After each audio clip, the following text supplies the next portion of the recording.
अस्सलामुअलैकुम। वालेकुम सलाम। तो वो किधर गए न पी मुर्शद मुर्शद दी सीट यार, मैं तो नहीं लै सकदा। हाँ दूजी ब्राड लगी उत्थे वाहवा मिठी खीर पई है ते मेरे ख्याल नाल पहुंच गए होने ने।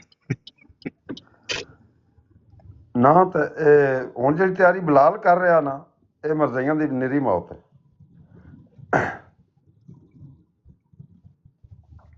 जी बच के हुन मतलब कि इमरान आ गया। अस्सलाम वालेकुम बिलाल भाई तो वालेकुम अस्सलाम सारे दोस्तां अहबाबां नूं मेरी तरफों अस्सलाम। वालेकुम सलाम। अज के होया सुबह? राजा साहब इनू मतलब कि याद कराओ 74 दी असैंबली दी सारी कार्रवाई ना किसनू? फिर वेखियो मजा। अब मतलब कि इमरान नू क्योंकि 80% यकीन मर्जियां मन्नो ओदे विच ही 74 दे। यकीन मन्नो मैं ना राती सोच रहा सी कि बिलाल और जिवें यूट्यूब ते चढ़दे ने ना साडे चूंकि शहर दे विच अक्सर आंदे ने मिर्जाई यानी कि ज्यादा मिर्जाई है, लेकिन विच वजह है भी उन्हें इंग्लिश दी समझ नहीं आनी ते उत्थे ना स्पीकर ला के ना राती बंदे चला देवे।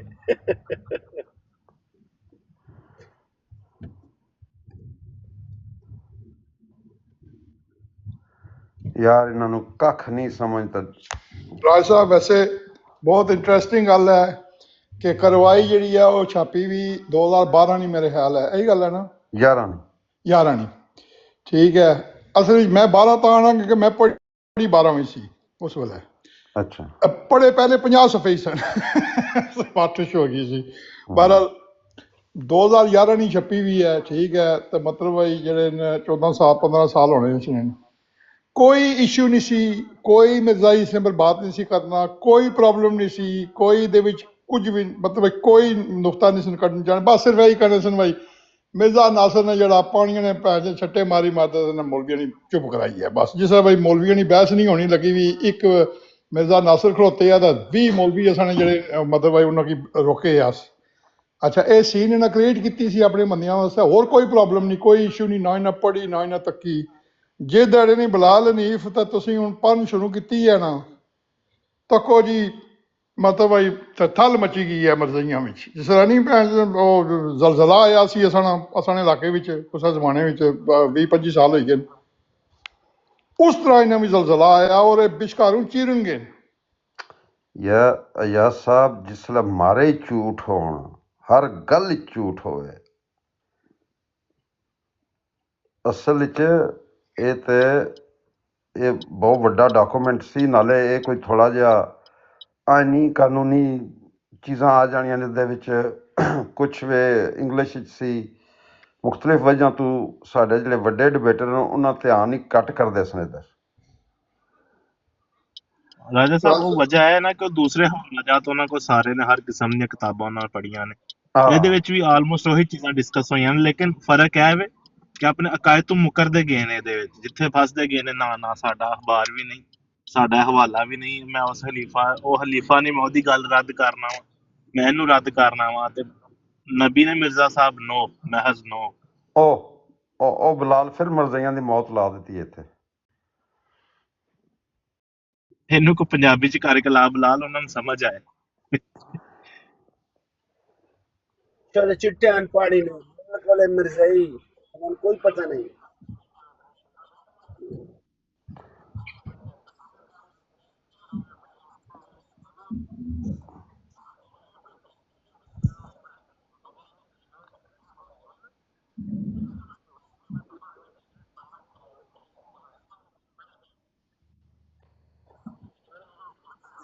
ज्यादा वा ਉਹ 53 ਵਿੱਚ ਸੀ।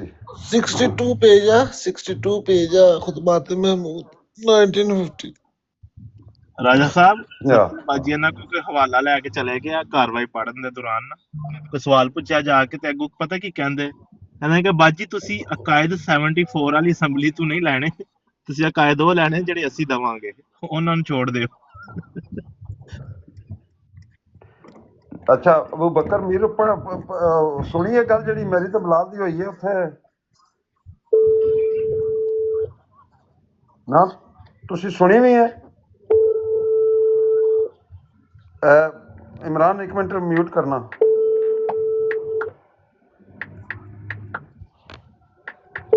इमरान तो म्यूट करो, फोन करी जा रहा। मलिक साहब म्यूट कर लो। वालेकुम सलाम भाईजान, यार सुनाओ इसमें की म्यूट हाल? करो कोई बंदा। हाँ जी हो गया। Thank you. अच्छा ना तुसी मीर साहब फिर के नुकता कढ़िया विचों?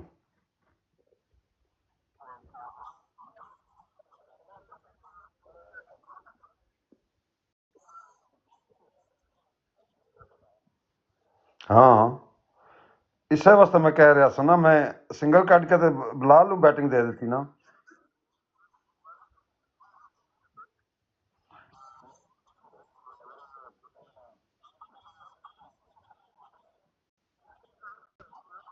नहीं नहीं, मैं बिल्कुल आराम नाल इस अबू वास्ते बकर गल भाई कर रहा सी कि उन्हें नीचे ला देना सी। मैं क्या हुण इत्थे विकेट बचा के ते खेलना। राजा साहब बिलाल ਨੂੰ ਮੌਕਾ ਵੀ ਤੁਹਾਡੀ ਵਜ੍ਹਾ ਤੋਂ ਮਿਲਿਆ, ਅਦਰਵਾਈਜ਼ ਉਹਨਾਂ ਨਹੀਂ ਸੀ ਬਿਲਾਲ ਨੂੰ ਲੈਣਾ ਨਾ।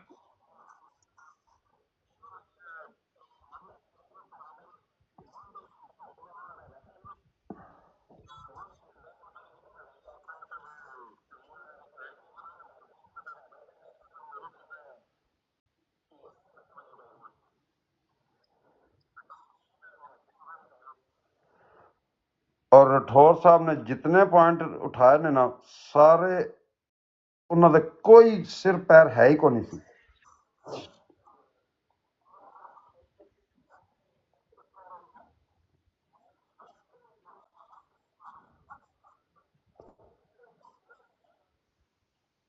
अच्छा पागल आपे कहंदा करो मैनू तुसी रिकॉर्डिंग चला दियो।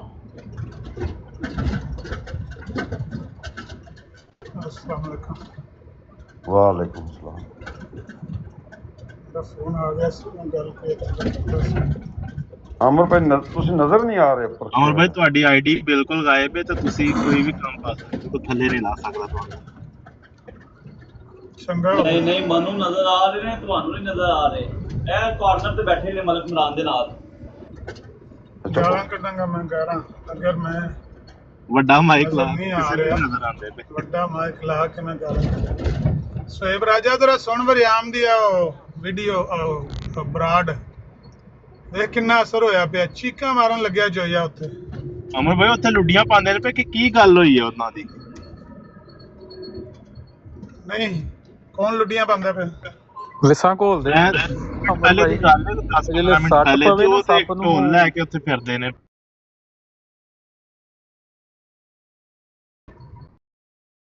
ਕਿ ਅਸੀਂ ਪਤਾ ਨਹੀਂ ਕੀ ਕਰ ਆਏ ਆ। ਅਮਰ ਬਾਈ ਜਿਹੜੇ ਸਿਰੇ ਸੱਟ ਪਵੇ ਨਾ ਸੱਪ ਨੂੰ ਤੇ ਫਿਰ ਵਿਸਾਂ ਘੋਲਦਾ ਨਾ, ਉਹ ਕਰਦੇ ਨੇ। ਤੇ ਮੈਂ ਕਿਹਾ ਮੈਂ ਸਿੱਧੇ ਖੱਬੇ ਨਜ਼ਰ ਮਾਰ ਰਹਾ ਕਹਿੰਦੇ ਨੇ ਬਾਈਕਾਟ ਕਰੋ ਇਹਨਾਂ ਦੀਆਂ ਨਜ਼ਰ ਬਰਾਡਾਂ। ਮਾਰੀ ਕਰੋ ਬਿਸਮਿਲ੍ਲਾ, ਜ਼ਰੂਰ ਕਰੋ, ਅੱਜੇ ਹੀ ਕਰੋ। ਅਸੀਂ ਕੀ ਚਾਹੁੰਦੇ ਹਾਂ? ਅਸੀਂ ਵੀ ਇਹੀ ਚਾਹੁੰਦੇ ਹਾਂ ਕਿ ਤੁਸੀਂ ਆਪਣਿਆਂ ਨੂੰ ਇਹ ਤਬਲੀਗ ਕਰੋ ਕਿ ਟਿਕਟਾਕ ਤੇ ਪਲੇਟਫਾਰਮ ਹੀ ਆਇੰਦਾ ਬਣ ਗਿਆ। ਅਸੀਂ ਗੱਲ ਕਰਾਂਗੇ ਤੇ ਉਹ ਜਿਹਨੇ ਸੁਣਨੀ ਹੋਈ ਥੱਲੇ ਬਹਿ ਕੇ ਸੁਣ ਲੈਦਾ। ਸਾਨੂੰ ਵੀ ਹੁਣ ਕੋਈ ਨਹੀਂ ਐਡਾ ਲਾਲਚ। ਉਹ अमीन फ़हीमी ने एक शेर पढ़िया सी जरदारी दी नाराज़गी थे, तरके ताल्लुकात का मुझको भी गम नहीं, बस इतनी आरजू है कि पहल वो करे। ये जड़ा ना तरके ताल्लुकात, ਇਹਦੀ ਸਾਨੂੰ ਵੀ ਕੋਈ ਪਰਵਾਹ ਨਹੀਂ। ਅਸੀਂ ਤੇ ਅੱਗੇ ਤੁਹਾਡੇ ਨਾਲ ਤਾਲੁਕਾਤ ਤਰਕ ਕੀਤੇ ਨੇ, ਤੁਹਾਨੂੰ ਮੁਖਰਜ ਮਿਨਲ ਮਿੱਲਾ ਕਰਾਰ ਦਿੱਤਾ ਹੈ। ਇਹ ਤੇ ਮੁਸਲਮਾਨਾਂ ਦੇ ਦਰਮਿਆਨ ਇੱਕ ਕਨਫਿਊਜ਼ਨ ਫੈਲਾਉਣ ਵਾਸਤੇ ਇੱਕ ਫੁੱਦੂ ਮੁਸਲਮਾਨ ਕਿਰਿਓ ਆ ਗਿਆ ਗਿੱਲਾ ਤਿੱਤਰ, ਉਹਨੇ ਆ ਕੇ ਐਵੇਂ ਬਹਿਸ ਸ਼ੁਰੂ ਕਰ ਦਿੱਤੀ। ਹਕੀਕਤ ਇਹ ਵੇ ਕਿ ਤੁਹਾਡੇ ਕੁਫਰੀਆਤ ਅਸੀਂ ਸੁਣਦੇ ਰਹਿੰਦੇ ਹਾਂ ਸਾਰਾ ਦਿਨ। ਇਹ ਜਿਹੜਾ ਲੇਸਲਾ ਤੇ ਲੇਸਲਾਮ ਵੱਡਾ ਕੁਫਰ ਹੈ, ਜਾਂ ਮੈਂ ਗੱਲ ਕਰਦਾ ਸੀ ਤੇ ਮੇਰੀ ਕਾਲ ਆ ਗਈ ਸੀ ਬਈ ਮਸੀਹ ਮਊਦ ਵੱਡਾ ਕੁਫਰ ਹੈ। ਹਜ਼ਰਤ ਮਸੀਹ ਮਊਦ ਵੀ ਤੁਸੀਂ ਕਹੋ ਨਾ, ਉਹ ਵੀ ਤੁਸੀਂ ਸਾਡੇ ਸਾਹਮਣੇ ਇੱਕ ਕੁਫਰ ਬਕ ਰਹੇ ਹੋ। ਮਸੀਹ ਮਊਦ मसीह इब्ने मरियम ने अलैहिस्सलाम, मिर्जा कादियानी कि तू मसीह मऊद आ गया। ਜਿਹੜਾ ਬੰਦਾ ਤੁਹਾਡੇ ਸਾਹਮਣੇ ਉਹਨੂੰ ਮਸੀਹ ਮਊਦ ਕਹਿੰਦਾ, ਉਹ ਵੀ ਕੁਫਰ ਹੀ ਕਰ ਰਿਹਾ। ਤੁਸੀਂ ਉਹ ਕੁਫਰ ਸੁਣ ਰਹੇ ਹੋ ਤੇ ਲੈ ਇਸਲਾਮ ਵਾਲਾ ਕੁਫਰ ਕਹਿੰਦੇ ਵੀ ਇਹ ਕੁਫਰ ਨਹੀਂ ਸੁਣਨਾ, ਕੁਫਰ ਹੀ ਕੁਫਰ ਹੈ, ਮਿਰਜ਼ਾਈਅਤ ਹੈ ਹੀ ਸਾਰਾ ਕੁਫਰ ਹੈ। ਅਗਰ ਇਨਸਾਨ ਦੇ ਬੱਚਿਆਂ ਨਾਲ ਗੱਲ ਕਰਨੀ ਹੈ ਤੇ ਹਜ਼ਰਤ ਫਲਾਣਾ ਰਹਿਮਤੁल्लाह ਅਲੈਹ ਤੇ ਹਜ਼ਰਤ ਫਲਾਣਾ ਅਲੈਹ ਇਸਲਾਮ ਕਰਨ ਦੀ ਬਜਾਏ ਸਿੱਧਾ ਸਿੱਧਾ ਸ਼ਖਸੀਅਤ ਨੂੰ ਤੁਸੀਂ ਤਮੀਜ਼ ਔਰ ਤਹਿਜ਼ੀਬ ਨਾਲ ਉਹਨੇ ਨਾਲ ਹੀ ਬੁਲਾਓ ਜਿੰਨੇ ਨਾਲ ਦੂਜਿਆਂ ਨੂੰ ਵੀ ਬਰਦਾਸ਼ਤ ਹੋ ਜਾਏ ਤੇ ਦੂਜੇ ਵੀ ਜਿਹੜੇ ਨੇ ਉਹ ਇਰੀਟੇਟ ਨਾ ਹੋਣ। ਇਨਸਾਨ ਦੇ ਬੱਚਿਆਂ ਨਾਲ ਨਹੀਂ ਅਮਰ ਭਾਈ ਕਿੰਨੇ ਕੀ ਅਮਨ ਨਜ਼ੀਰ ਰੋਕਣਗੇ। ਅਲਹਮਦੁਲਿਲਾ ਅੱਲਾਹ ਤੌਫੀਕ ਨਾਲ ਅਮਨ ਨਜ਼ੀਰ ਨੇ ਇਤਨੇ ਅਮਨ ਨਜ਼ੀਰ ਤਿਆਰ ਕਰ ਦਿੱਤੇ ਨਾ, ਹੁਣ ਹਰ ਬੰਦਾ ਇਹਨਾਂ ਦੀ ਬਰਾੜ ਤੇ ਚੜ੍ਹਦੇ ਇਹਨਾਂ ਨੂੰ ਲਿੱਤਰ ਮਾਰਦਾ। ਜੀ ਅਲਹਮਦੁਲਿਲਾ ਇਹਨਾਂ ਨੂੰ ਇਹ ਜਿਹੜੀ ਚੀਕਾਂ ਮਾਰਨ ਲੱਗੇ ਨੇ ਨਾ ਉੱਥੇ ਵਿਸ ਘੋਲਣ ਲੱਗੇ ਨੇ, ਇਹਨਾਂ ਨੂੰ ਮੈਂ ਤੇ ਨਾ ਹੋਰ ਇੰਜੈਕਸ਼ਨ ਦਿਓ, ਗਾਲ ਨਾ ਕੱਢੋ ਲੇਕਿਨ ਇਹਨਾਂ ਨੂੰ ਹੋਰ ਇੰਜੈਕਸ਼ਨ ਦਿਓ ਵੀ ਅਗਰ ਤੁਸੀਂ ਮਿਰਜ਼ਾਈਅਤ ਦੀ ਤਬਲੀਗ ਕਰਨੀ ਹੈ ਤੇ ਖਾਸ਼ ਤੁਹਾਡੀ ਹੈ, ਸਾਡੀ ਤੁਹਾਡੇ ਨਾਲ ਗੱਲ ਕਰਨ ਦੀ ਕੋਈ ਖਾਸ਼ ਨਹੀਂ। ਅਸੀਂ ਇੱਥੇ ਟਿਕਟਾਕ ਦੇ ਉੱਤੇ ਅਲਹਮਦੁਲਿਲਾ ਸਾਰੀਆਂ ਤਾਰੀਫਾਂ ਅੱਲਾ ਵਹਦਹੁ ਲਾ ਸ਼ਰੀਕ ਦੇ ਵਾਸਤੇ ਨੇ। ਸਾਨੂੰ ਇੰਨਾ ਇਤਮਾਦ ਹੈ ਕਿ ਅਸੀਂ ਗੱਲ ਕਰੀਏ, ਮਿਰਜ਼ਾਈ ਆ ਕੇ ਕੰਧਾਂ ਨਾਲ ਲੱਗ ਕੇ ਕੰਧਾਂ ਦੇ ਬਨੇਰਿਆਂ ਦੇ ਉੱਤੇ ਬਹਿ ਕੇ ਸੁਣਦੇ ਪਏ ਨੇ, ਸਾਰੇ ਮਿਰਜ਼ਾਈ ਬਨੇਰਿਆਂ ਤੇ ਬਹਿ ਕੇ ਸੁਣਦੇ ਨੇ, ਸਾਰੀ ਦਿਹਾੜੀ ਬਹਿ ਕੇ ਸੁਣਦੇ ਔਰ ਉਹਦੇ ਵਾਸਤੇ ਸ਼ਵਾਹਿਦ ਮੌਜੂਦ ਨੇ, ਕੌਲ ਇਕਰਾਰ ਮੌਜੂਦ ਨੇ ਮਿਰਜ਼ਾਈਆਂ ਦੇ ਕਿ ਅੱਜ ਤੂੰ ਮੌਜੂਦ ਨਹੀਂ ਸੈਂ, ਅਸਾਂ ਤੇ ਸਾਰੇ ਫਲਾਣੇ ਡਰਾਮੇ ਦੀਆਂ ਸਾਰੀਆਂ ਕਿਸ਼ਤਾਂ ਹੀ ਵੇਖ ਛੜੀਆਂ, ਤੂੰ ਪਤਾ ਨਹੀਂ ਕਿੱਥੇ ਮਰ ਗਿਆ ਸੈਂ, ਤੈਨੂੰ ਹੀ ਅਸਾਂ ਸੁਣਨਾ ਹੁੰਦਾ ਦਿਹਾੜੀ। ਅਲਹਮਦੁਲਿਲਾ ਜਿਹਨੂੰ ਤੁਸੀਂ ਜਿੰਨਾ ਬਦਨਾਮ ਕਰੋਗੇ ਨਾ, ਜੇ ਅੱਲਾ ਚਾਹੇਗਾ ਉਹਨੂੰ ਅੱਲਾ ਉਨੀ ਇੱਜ਼ਤ ਦੇਗਾ, ਤੁਸੀਂ ਕੁਝ ਵੀ ਨਹੀਂ ਕਿਸੇ ਦਾ ਕਰ ਸਕਦੇ। ਤੇ ਸਾਨੂੰ ਤੇ ਇਸ ਗੱਲ ਦਾ ਫਿਕਰ ਹੀ ਕੋਈ ਨਹੀਂ ਹੈ, ਚਾਹਤ ਹੀ ਕੋਈ ਨਹੀਂ ਹੈ ਕਿ ਅਸੀਂ ਤੁਹਾਡੇ ਨਾਲ ਜ਼ਰੂਰ ਜਾ ਕੇ ਜੱਫੀਆਂ ਪਾ ਕੇ ਗੱਲ ਕਰੀ। ਠੀਕ ਹੈ, ਅਗਰ ਅੱਛੇ ਤਰੀਕੇ ਨਾਲ ਕੋਈ ਆ ਕੇ ਸਲਾਮ ਅਲੈਕਮ ਕਰਦਾ ਹੈ, ਆ ਕੇ ਗੱਲਬਾਤ ਕਰਦਾ ਹੈ ਤੁਹਾਡੇ ਨਾਲ ਤੇ ਗੱਲ ਕਰੇ, ਠੀਕ ਹੈ। ਜਿਹੜਾ ਆਪਣਾ ਆ ਕੇ ਅਕੀਦਤ ਦਾ ਹਜ਼ਾਰ ਅੱਡਾ ਉੱਤੇ ਢਵੇ ਨਾ ਤੇ ਆਪਣੀ ਉਹ ਜੈਲੀ ਪ੍ਰੋਟੋਕੋਲ ਤੇ ਜੈਲੀ ਇੱਜ਼ਤਾਂ ਨੂੰ ਕਰਕੇ ਵਹਾਏ, ਜਿਸ ਵੇਲੇ ਸਾਡਾ ਦਿਲ ਕਰੇ ਉਸ ਵੇਲੇ ਸ਼ਟ ਅਪ ਕਾਲ ਦੇ ਕੇ ਤੁਹਾਨੂੰ ਚੁੱਕ ਕੇ ਥੱਲੇ ਮਾਰੀ, ਸਾਨੂੰ ਕੀ ਪਰਵਾਹ ਤੁਹਾਡੀ, ਜਾਓ ਦਫਾ ਹੋ। ਆਪਣਾ ਗੰਦ ਅਮਰ ਭਾਈ 10-15 ਮਿੰਟ ਪਹਿਲੇ ਅਮਰ ਭਾਈ 10-15 ਮਿੰਟ ਪਹਿਲੇ ਤੇ ਉਹ ਇਹ ਕਹਿ ਰਹੇ ਸੀ ਕਿ ਅਸੀਂ ਉੱਥੇ ਝੰਡੇ ਗੱਡ ਆਏ ਆ, ਉਹਨਾਂ ਨੂੰ ਬਰਾੜ ਚੁੱਕਣੀ ਪੈ ਗਈ ਹੈ ਤੇ ਅਸੀਂ ਡੰਕੇ ਦੀ ਚੋੜ ਤੇ ਪੜ ਕੇ ਆਏ ਆ ਆਪਣਾ ਦਰੂਦੋ ਸਲਾਮ ਤੇ ਸਾਰਾ ਕੁਝ। ਮੈਨੂੰ ਨਹੀਂ ਪਤਾ ਉਹ ਕਿੱਥੇ ਝੰਡੇ ਕੱਢ ਕੇ ਆਏ ਨੇ ਤੇ ਕਿਹਦੀਆਂ ਤਾਰੀਫਾਂ ਕਰ ਰਹੇ ਨੇ, ਲੇਕਿਨ ਬਰਾੜ ਸੁੱਟਣਾ ਤੇ ਗਲਤੀ ਹੀ ਹੈ। ਸਾਨੂੰ ਇੱਥੇ ਵਰਿਆਮ ਦੀ ਬਰਾੜ, ਕਿਸੇ ਬਰਾੜ ਤੋਂ ਨਾ ਡਿੱਗੇ ਨੇ ਸਾਰੇ ਇਕੱਠੇ ਹੀ, ਉਹ ਖਾਨ ਸੀ ਉਹਦੇ ਵਿੱਚ ਜਵਾਬ ਸੀ ਕੈਨੇਡਾ ਵਾਲਾ। ਹਾਂਜੀ, ਅਗਰ ਤੁਸੀਂ ਕਿਹੜੇ ਅਸੂਲ ਮੁਤੱਯਨ ਕੀਤਾ ਹੈ ਨਾ, ਉਹ ਬਰਾੜ ਉਸ ਅਸੂਲ ਦੇ ਤਰ੍ਹਾਂ ਡਿੱਗੀ ਹੈ ਨਾ ਅਮਰ ਭਾਈ। ਸ਼ੁਏਬ ਰਾਜੀ ਨੇ ਕਿਹਾ ਲਾਨਤੁल्लाह ਕਾਜ਼ਬੀਨ, ਸਭ ਸ਼ੁਏਬ ਰਾਜੀ ਨੇ ਨਾ ਲਫ਼ਜ਼ ਬੋਲਿਆ ਨਾ ਤੇ ਫਿਰ ਬਰਾੜ ਡਿੱਗੀ ਹੈ। ਇਹ ਤਾਂ ਸਾਰਾ ਕ੍ਰੈਡਿਟ ਜਾਂਦਾ ਸ਼ੁਏਬ ਰਾਜੀ ਨੂੰ। ਅਗਰ ਕੋਈ ਬੰਦਾ ਕੋਈ ਅਸੂਲ ਮੁਤੱਯਨ ਕਰ ਲੈਂਦਾ ਨਾ ਤੇ ਫਿਰ ਉਸ ਅਸੂਲ ਦੇ ਉੱਤੇ ਡਟਣਾ ਚਾਹੀਦਾ ਹੈ, ਫਿਰ ਦੌੜਨਾ ਨਹੀਂ ਚਾਹੀਦਾ, ਬਰਾੜ ਨਹੀਂ ਸੁੱਟਣੀ ਚਾਹੀਦੀ, ਬਲਕਿ ਦੱਸਣਾ ਚਾਹੀਦਾ ਵੀ ਇਹ ਸਾਡਾ ਅਸੂਲ ਜੇ ਦਿਲ ਕਰਦਾ ਜੇ ਗੱਲ ਕਰੋ ਨਹੀਂ ਥੱਲੇ ਉਤਰੋ, ਹੋਰ ਕੋਈ ਗੱਲ ਕਰ ਲੈ ਜਿਹੜਾ ਇਸ ਅਸੂਲ ਦੇ ਤਹਿਤ ਕਰਨਾ ਚਾਹੁੰਦੇ, ਲੇਕਿਨ ਨਹੀਂ, ਛੱਡ ਦਿਓ ਐਵੇਂ ਮੇਰੇ ਮੂੰਹ 'ਚ ਕੋਈ ਗਲਤ ਗੱਲ ਨਿਕਲ ਜਾਏਗੀ ਜਜ਼ਬਾਤ 'ਚ ਆ ਕੇ। ਦੁਨੀਆ ਦੀਆਂ ਜਿਹੜੀਆਂ ਨੇ ਨਾ ਲਾਲਚਾਂ ਬਹੁਤ ਪਿਆਰੀਆਂ, ਆਹੋ ਦੁਨੀਆ ਦੀਆਂ ਲੋਕਾਂ ਨੂੰ ਚੁਦਰਾਉਣਾ। ਅਸਲਾਮ ਵਾਲੇਕੁਮ, ਕੀ ਹਾਲ ਹੈ? ਨਵੀਂ ਆਈਡੀ ਬਣਾਈ ਹੈ, ਫਾਲੋ ਹੋਣੇ ਕਿਤੇ ਕੀ ਹੋਇਆ? वालेकुम अस्सलाम, ठीक ठाक अल्लाह का शुक्र। नहीं पुरानी आईडी है। अस्सलाम वालेकुम आमिर भाई। वालेकुम सलाम। अच्छा वारदात वाली जे मैं भी आमिर भाई बनेरे ते बैठा सी फॉर यू ते ना, मैं कहा देखदा वां जिद्दां ही तुसां कहा ना अल्लाह दा शुक्र है बनेरे ते बैठ के मिर्जाई बहुत सुनदे ने मेरी गल, मैं फौरन थल्ले टले आया, मैं कहा नहीं मैं आ जावां। मिर्जाई सुनदे ने, मुसलमान सुनदे ने, गिले तितर सुनदे ने, कई ਜਿਹੜੇ ਨੇ ਜਿਨ੍ਹਾਂ ਨੂੰ ਸਾਹਮਣੇ ਆਵਣ ਤੇ ਉਹਨਾਂ ਦਾ ਦਿਲ ਨਹੀਂ ਕਰਦਾ ਉਹ ਬਾਹਰ ਬੈਠ ਕੇ ਸੁਣਦੇ ਪੈਂਦੇ ਨੇ। ਸੁਣਨ ਬੇਸ਼ੱਕ ਸੁਣ, ਲੇਕਿਨ ਇਹ ਪਲੇਟਫਾਰਮ ਐਸਾ ਹੈ ਨਾ ਐ ਵੇਖੋ ਨਾ ਤੂੰ ਸੁਣਦੇ ਅਮਰ ਭਾਈ ਦੋ ਪਹਿਲੇ ਟੱਟੇ ਜੇ ਬਰਾੜ ਦੇ ਵਿੱਚ। ਅਮਰ ਭਾਈ 2-3 ਹਫ਼ਤੇ ਪਹਿਲੇ ਕਿੱਦਾਂ ਤੂਫਾਨ ਮਚਿਆ ਸੀ ਤੇ ਟਿਕਟੌਕ ਤੇ, ਤੁਸੀਂ ਇੱਕ ਬਰਾੜ ਲਾਈ, ਇੱਕ ਪੋਸਟਰ ਲਾਇਆ, ਉਹ ਸਾਰਾ ਠੰਡਾ ਪਾ ਦਿੱਤਾ ਤੇ ਕਿਉਂ ਨਾ ਉਹਨਾਂ ਦਾ ਦਿਲ ਸੜੇ। ਫਿਰ ਇਹ ਬੰਦਾ ਚਾਹੁੰਦਾ ਕੀ ਹੈ? ਮੈਂ ਪਿਆਨਾ ਕਿ ਇਹ ਜਿਹੜਾ ਮਸਜਿਦ ਦੇ ਵਿੱਚ ਮੌਲਵੀ ਲਾਊਡ ਸਪੀਕਰ ਲਾ ਕੇ ਜਿਸ ਵੇਲੇ ਕੁਰਾਨ ਔਰ ਹਦੀਸ ਬਿਆਨ ਕਰੇ ਤੇ ਉਹ ਕਿੱਥੇ ਤੱਕ ਆਵਾਜ਼ ਆ ਰਹੀ ਹੁੰਦੀ ਹੈ। ਬਾਹਰੋਂ ਡੇਰੇ ਤੋਂ ਮੇਰਾ ਯਾਰ ਦੁੱਧ ਲੈ ਕੇ ਪਿਆਵੇ ਤੇ ਮੌਲਵੀ ਸਾਹਿਬ ਜੁਮੇ ਦਾ ਖੁਤਬਾ ਪੇ ਦੇਣ 12 ਵਜੇ, ਸਰਦੀਆਂ ਆਈਆਂ, ਪਤਾ ਨਹੀਂ ਉਹ ਉਂਝ ਪੱਠੇ ਪਾ ਕੇ ਆਇਆ ਮੱਝਾਂ ਨੂੰ ਜਾਂ ਧਾਰ ਦੇ ਹਰ ਸਵੇਰੇ ਕੱਢ ਕੇ ਲੈ ਆਉਂਦੇ ਸੀ। ਮੈਨੂੰ ਆ ਕੇ ਕਹਿੰਦਾ ਚੌਕ ਤੇ, ਗੱਲ ਸੁਣ ਯਾਰ, ਅੱਜ ਤੋਂ ਬਾਅਦ ਨਾ ਰੋਜ਼ਾ ਨਹੀਂ ਰੱਖਣਾ ਹੈ। ਰੋਜ਼ੇ ਸੀ, ਰਮਜ਼ਾਨ ਸੀ। ਮੈਂ ਕਿਹਾ ਕਿਉਂ?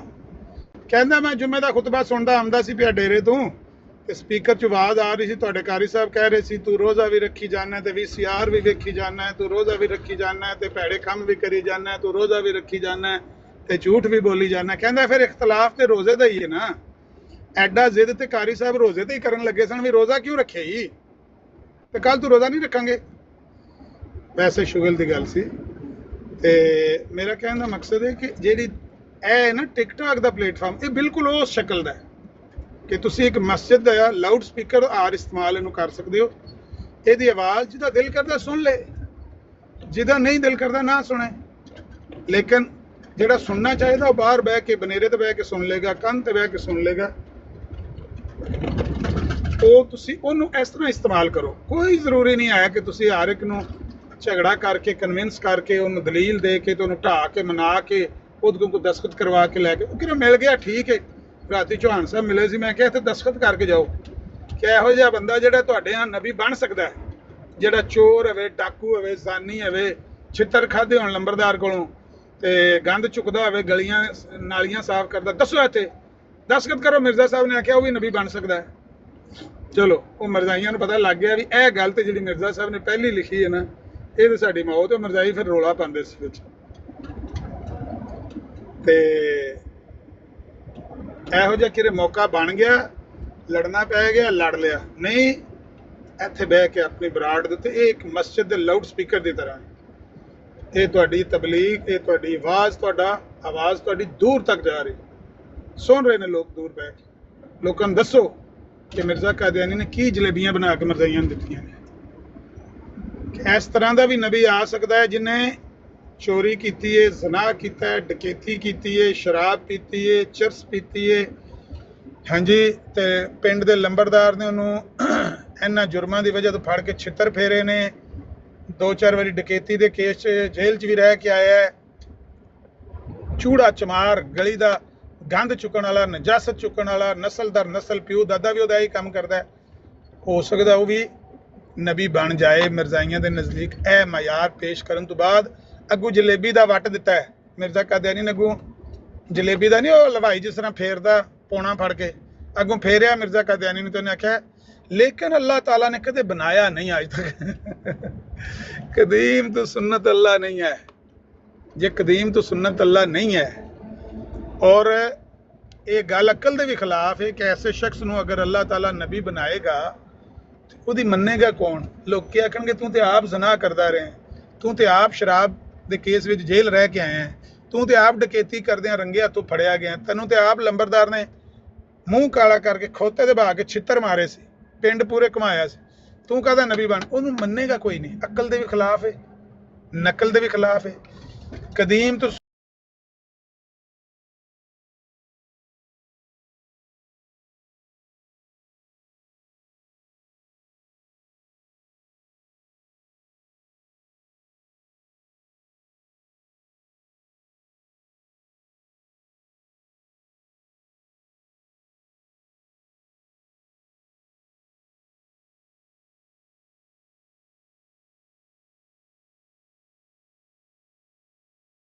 ਕਰ ਗਏ ਨੇ ਕਿ ਨਹੀਂ ਕਰਕੇ ਗਏ ਹਲੇ?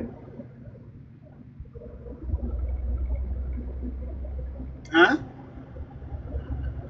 ਨਹੀਂ, ਉਹ ਮਿਰਜ਼ਾਈਆਂ ਰੋਲਾ ਪਾਤਾ ਨਾ ਵਾਟਰ ਨੇ ਤੇ ਦੂਜਿਆਂ ਨੇ, ਉਹ ਗੱਲ ਕਰਨ ਨਹੀਂ ਸੀ ਦੇ ਰਹੇ। ਮੈਂ ਤੇ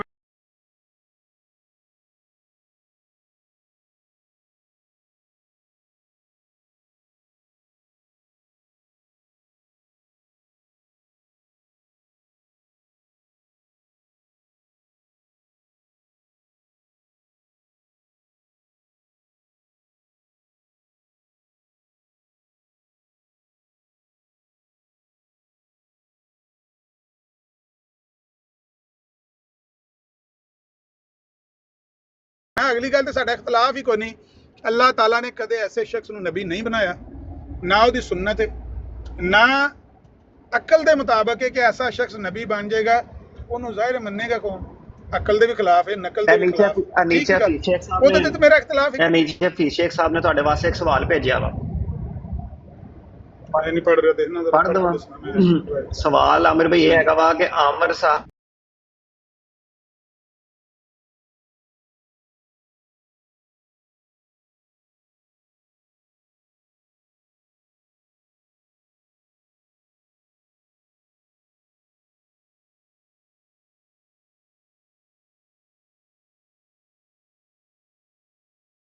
ਨਬੀਆਂ ਕੋਲ ਇਜਤਿਹਾਦੀ ਖਤਾ ਹੋ ਸਕਦੀ ਹੈ ਇਹੋ ਜਿਹੇ ਮੌਕੇ ਤੇ। ਘਸੁੰਨ ਸਿਰ ਤੇ ਮਾਰਨ ਦੀ ਬਜਾਏ ਵੱਖੀ ਚ ਮਾਰਦੇ ਤੇ ਨਹੀਂ ਸੀ ਮਰਨਾ, ਪਰ ਨਬੀ ਦਾ ਮੁੱਕਾ ਸੀ, ਉਹ ਜਿੱਥੇ ਵੀ ਵੱਜਾ ਉਹ ਲੈ ਗਿਆ, ਉਸ ਬਨੀ ਇਸਰਾਈਲੀ ਦੀ ਜਾਨ ਲੈ ਗਿਆ। ਲੇਕਿਨ ਉਹਨੂੰ ਕਹਿੰਦੇ ਨੇ ਕਤਲੇ ਖਤਾ, ਆਮਦਨ ਕਤਲ ਨਹੀਂ ਉਹਨੂੰ ਕਹਿੰਦੇ। ਇਹਦੇ ਤੇ 304 ਹੁੰਦੀ ਹੈ, 302 ਵਾਲਾ। ਅਸੀਂ ਗੱਲ ਪੇ ਕਰਨੇ ਆ 302 ਵਾਲੇ ਦੀ, ਜਿਹਦੇ ਤੇ 302 ਲੱਗੀ ਹੈ ਤੇ ਉਹਨੂੰ ਸਜ਼ਾਏ ਮੌਤ ਵੀ ਹੋਈ ਹੈ। ਸੈਸ਼ਨ ਕੋਲੋਂ ਵੀ ਤੇ ਹਾਈ ਕੋਰਟ ਚੋਂ, ਸੁਪਰੀਮ ਕੋਰਟ ਚੋਂ, ਸਦਰ ਕੋਲੋਂ ਵੀ ਰਿਜੈਕਟ ਹੋਈ ਹੈ ਰਹਿਮ ਦੀ ਦਰਖਾਸਤ। ਪ੍ਰੂਵ ਹੋ ਗਿਆ ਗਿਲਟੀ, ਉਹ ਨਹੀਂ ਬਣ ਸਕਦਾ, ਉਹ ਨਹੀਂ ਬਣ ਸਕਦਾ। ਹੋਰ ਕੋਈ ਸਾਡੇ ਲਈ ਹਫੀਜ਼ ਸ਼ੇਖ ਸਾਹਿਬ?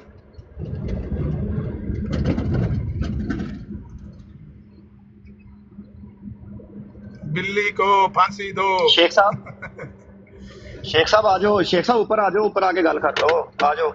अगर मैं नीचे जाना, तुसी एक सीट तो खाली रखो ना ऊपर।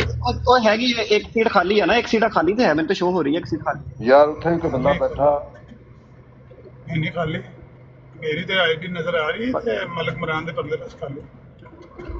मैं परले पासे एक आईडी मैंने तो खाली नजर आ रही है। अच्छा आमिर भाई ये ਜਿਹੜਾ ਕਤਲ ਹੈਗਾ ਵਾ ਇਹ ਤੇ ਚਲੋ ਹੋ ਜਾਂਦਾ ਵਾ ਆਮਦਨ ਸੌਰੀ ਖਤਾ ਵਾਲਾ ਕਿ ਅਨਇੰਟੈਂਸ਼ਨਲ ਕਤਲ ਹੋ ਜਵੇ। ਜ਼ਨਾ ਵੀ ਅਨਇੰਟੈਂਸ਼ਨਲ ਹੁੰਦਾ ਵਾ? ਜ਼ਨਾ ਤੇ ਸੋਚੇ ਸਮਝੇ ਤਰੀਕੇ ਨਾਲ ਹੁੰਦਾ ਨਾ, ਜ਼ਨਾ ਤੇ ਅਨਇੰਟੈਂਸ਼ਨਲ ਨਹੀਂ ਹੋ ਸਕਦਾ, ਅਨਇੰਟੈਂਸ਼ਨਲੀ ਜ਼ਨਾ ਨਹੀਂ ਹੋ ਸਕਦਾ। ਲੇਕਿਨ ਬੰਦੇ ਨੂੰ ਹੋ ਸਕਦਾ, ਤੁਸੀਂ ਬਾਜ਼ੂ ਤੋਂ ਘੁੱਟ ਕੇ ਫੜੋ। ਇੱਥੇ ਐਸਾ ਵੀ ਵਾਕਿਆ ਹੋਇਆ, ਮੈਨੂੰ ਇੱਕ ਬੰਦੇ ਨੇ ਬਿਆਨ ਕੀਤਾ, ਲੇਕਿਨ ਉਹਦੀ ਗੱਲ 'ਚ ਨਾ ਥੋੜਾ ਗੁੱਲਾ ਵੀ ਤੇ ਮੈਂ ਵੈਸੇ ਸਾਰੀ ਸੁਣਾ ਦੇਣਾ। ਉਹਨੇ ਕਿਹਾ ਕਿ ਆਰਮੀ ਦੇ ਵਿੱਚ ਮੇਰੇ ਨਾਲ ਵਾਕਿਆ ਹੋਇਆ ਕਿ ਬੱਚੇ ਨੂੰ ਉਹਨੇ ਕੰਨ ਪੱਟੀ ਤੋਂ ਫੜ ਕੇ ਨਾ ਬਾਪ ਨੇ ਘੁੱਟ ਕੇ ਚੁੱਕਿਆ, ਉਹ ਤਾਂ ਬੱਚੇ ਦੀ ਡੈਥ ਹੋ ਗਈ, ਛੋਟਾ ਬੱਚਾ ਸੀ 2-3 ਸਾਲ ਦਾ। ਉਹਨੇ ਕੰਨ ਪੱਟੀ ਤੋਂ ਨਹੀਂ, ਮੇਰੇ ਖਿਆਲ ਹੈ ਗਰਦਨ ਦੇ ਤੇ ਸਿਰ ਦੇ ਵਿਚਕਾਰੋਂ ਕਿਰੇ ਕੋਈ ਨਰਵਸ ਐਸੀਆਂ ਹੁੰਦੀਆਂ ਨੇ, ਉਹਨੇ ਦੋਹਾਂ ਹੱਥਾਂ ਨਾਲ ਉਹਨੂੰ ਫੜ ਕੇ ਘੁੱਟਿਆ ਨਾ ਗਰਦਨ ਨੂੰ, ਤੇ ਅੰਜੂ ਤਾਂ ਚੁੱਕਿਆ ਤੇ ਬੱਚੇ ਦੀ ਡੈਥ ਹੋ ਗਈ। ਉਹਨੇ ਗੁੱਲਾ ਵੀ ਪਤਾ ਨਹੀਂ ਕੀਤਾ ਜਾਂ ਦੂਜਾ ਵਾਕਿਆ ਵੀ ਸੱਚ। ਉਹਨੇ ਕਿਹਾ ਕਿ ਡਾਕਟਰ ਆਇਆ, ਪੁਲਿਸ ਆਈ ਤੇ ਉਹਨੇ ਪੁੱਛਿਆ ਵੀ ਕੀ ਹੋਇਆ। ਉਹਨੇ ਦੂਜੇ ਬੱਚੇ ਨੂੰ ਉਸ ਤਰ੍ਹਾਂ ਹੀ ਫੜ ਕੇ ਚੁੱਕ ਕੇ ਆਇਆ। ਉਹਨੇ ਕਿਹਾ ਇਸ ਤਰ੍ਹਾਂ ਮੈਂ ਚੁੱਕਿਆ ਤੇ ਦੂਜੇ ਦੀ ਵੀ ਡੈਥ ਹੋ ਗਈ। ਦੂਜੇ ਦੀ ਵੀ ਡੈਥ ਹੋ ਗਈ? ਦੂਜੇ ਦੀ ਵੀ ਡੈਥ ਹੋ ਗਈ। ਇਸ ਤਰ੍ਹਾਂ ਦੀ ਕੋਈ ਗੱਲ ਮੈਂ ਇੱਕ ਦਿਨ ਸੁਣੀ ਹੈ ਆਪਣੇ ਇੱਕ ਅਜ਼ੀਜ਼ ਆਮਿਰ ਭਾਈ। ਇੱਥੇ ਨਾ ਪਿਛਲੇ ਦਿਨੋਂ ਪਿਛਲੇ ਹਫਤੇ ਨਾ ਮੈਂ ਇੱਥੇ ਕਿਉਂਕਿ ਹਸਪੀਟਲ ਦੀ ਜੌਬ ਨਾ ਸ਼ੁਰੂ ਕੀਤੀ ਆ ਮੈਂ ਨਾ, ਗਵਰਨਮੈਂਟ ਜੌਬ ਇੱਥੇ NSW ਦੀ। ਉਹਦੀ ਨਾ ਸਾਨੂੰ ਇੱਥੇ ਦਿੰਦੇ ਆ ਵਾਇਲੈਂਸ ਟ੍ਰੇਨਿੰਗ ਦਿੰਦੇ ਆ, ਕਿਉਂਕਿ ਪੇਸ਼ੈਂਟ ਆਉਂਦੇ ਆ ਨਾ ਬਹੁਤ ਜ਼ਿਆਦਾ ਵਾਇਲੈਂਟ ਹੁੰਦੇ ਆ ਕਦੀ ਕਦੀ, ਤੇ ਉਹਦੀ ਟ੍ਰੇਨਿੰਗ ਦਾ ਨਾਮ ਹੁੰਦਾ ਵਾਇਲੈਂਸ ਮੈਨੇਜਮੈਂਟ ਟ੍ਰੇਨਿੰਗ, VPM ਉਹਨੂੰ ਕਹਿੰਦੇ ਆ। ਉਹਦੇ ਵਿੱਚ ਆਮਿਰ ਭਾਈ ਇੱਕ ਐਸਾ ਤਰੀਕਾ ਵਾ ਜਿਹਦੇ ਨਾਲ ਤੁਸੀਂ ਬਾਜ਼ੂ ਨੂੰ ਉੱਪਰ ਕਰਦੇ ਹੋ ਤੇ ਲੱਤਾਂ ਪਕੜ ਕੇ ਨਾ ਬਾਜ਼ੂ ਨੂੰ ਜ਼ਿਆਦਾ ਖਿੱਚਦੇ ਹੋ ਉਹ ਬੰਦੇ ਨੂੰ ਰਿਸਟ੍ਰੇਨਡ ਕਰਨ ਵਾਸਤੇ। ਉਹ ਅਗਰ ਤੁਸੀਂ ਜ਼ਿਆਦਾ ਬੰਦੇ ਨੂੰ ਦਾ ਬਾਜ਼ੂ ਖਿੱਚਦੇ ਹੋ ਨਾ, ਜਿਹੜੇ ਤੁਹਾਡੇ ਲੰਗਸ ਆ ਉਹ ਅਟੈਚ ਹੁੰਦੇ ਆ ਇੱਕ ਚੀਜ਼ ਦੇ ਨਾਲ, ਬੋਡੀ ਦੇ ਨਾਲ, ਤੇ ਉਹ ਲੰਗਸ ਜਿਹੜਾ ਵਾ ਉਸ ਚੀਜ਼ ਤੋਂ ਅਟੈਚ ਉਹ ਮਤਲਬ ਉਹ ਅਟੈਚਮੈਂਟ ਖਤਮ ਹੋ ਜਾਵੇ ਨਾ, ਤੇ ਬੰਦਾ ਸਿੱਧਾ ਹਸਪੀਟਲ ਦੇ ਐਮਰਜੈਂਸੀ ICU 'ਚ ਜਾਂਦਾ ਵਾ। ਤੇ ਉਹ ਇਦਾਂ ਹੋ ਜਾਂਦਾ ਵਾ ਕਈ ਜਗ੍ਹਾ ਤੇ। ਮੈਂ ਹਫੀਜ਼ ਸ਼ੇਖ ਸਾਹਿਬ ਨੂੰ ਕਿਹਾ ਸੀਗਾ ਕਿ ਇਹ ਸਵਾਲ ਨਾ ਕਰੋ, ਹਜ਼ਰਤ ਮੂਸਾ ਅਲਾ ਉਹਨਾਂ ਕੋਲ ਬਹੁਤ ਤਵੀਲਾਂ ਨੇ। ਇਹਦੇ ਤਵੀਲ ਵਾਲੀ ਤੇ ਗੱਲ ਹੀ ਤਾਂ ਨਹੀਂ, ਸਿੱਧੀ ਗੱਲ ਹੈ ਉਹ ਪੈਂਚਰ ਲਾਣਾ ਜਿਵੇਂ ਮਰਜ਼ੀ ਲਾ ਲਓ।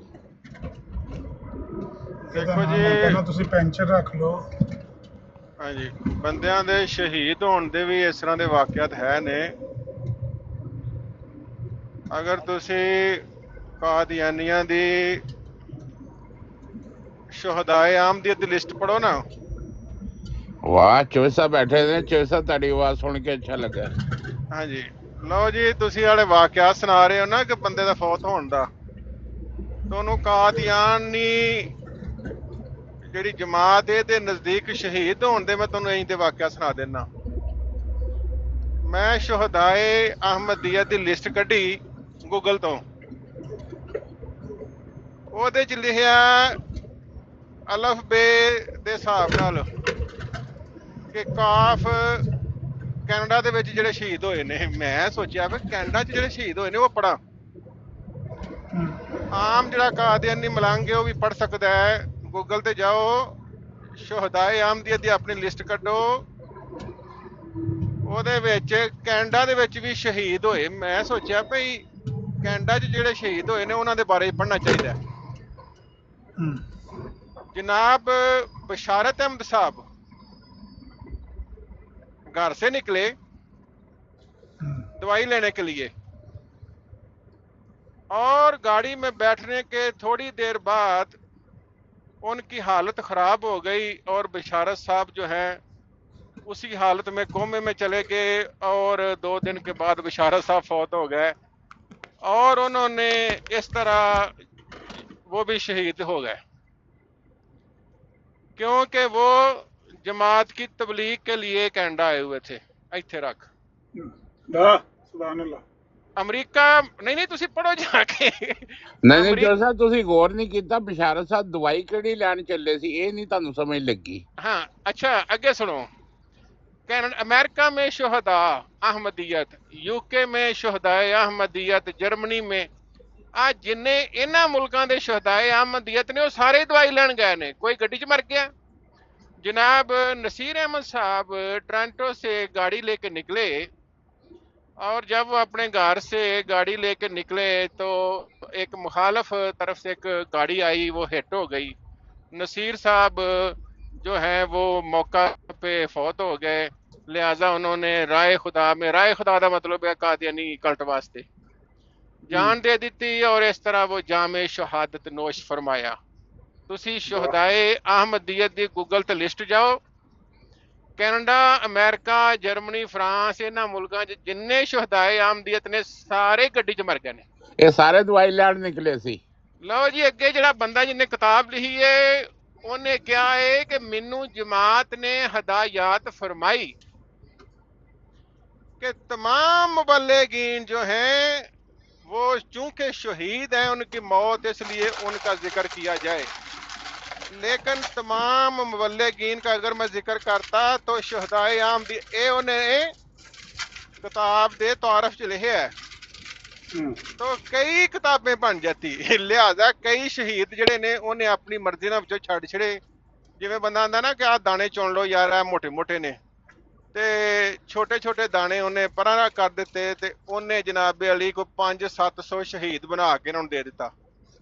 ये लहान वाला मिर्जा ताहर ते लिहन वाला कादियानी मलंग ते शहीदां दी इन्नी मेरा मतलब है उत्थे बरमार है कि कैनेडा दे विच भी शहीद हो गए ने। इस वास्ते धौन नूं तां चुकण दे नाल दा ते जिहड़ी मौत हो गई वो ते अल्लाह माफी दे। ते जोर साहब मिर्जा नासिर भी ते दवाई खा के शहीद हो गया सी ना। देखो मैं तुहानूं शहीद की तारीफ दसां जिहड़ी मैं खुद मिर्जा ताहर की जुबानी सुनी है। आमर साहब तवज्जो फरमायो जी, शायद मैनूं किते मिल जाए मैं ट्राई करां ते ये मैं खुद सुनी है। मिर्जा ताहर साहब शहीद की तारीफ फरमा रहे ने। उन्हें क्या नहीं नहीं नहीं नहीं नहीं नहीं नहीं नहीं जिहाद की तारीफ सुनो। जिहाद का मतलब है कोशिश करना, जुहद। हर वो बंदा जो कोशिश करता है उसके लतीफ मानों में एक लतीफ माना सुनो जी।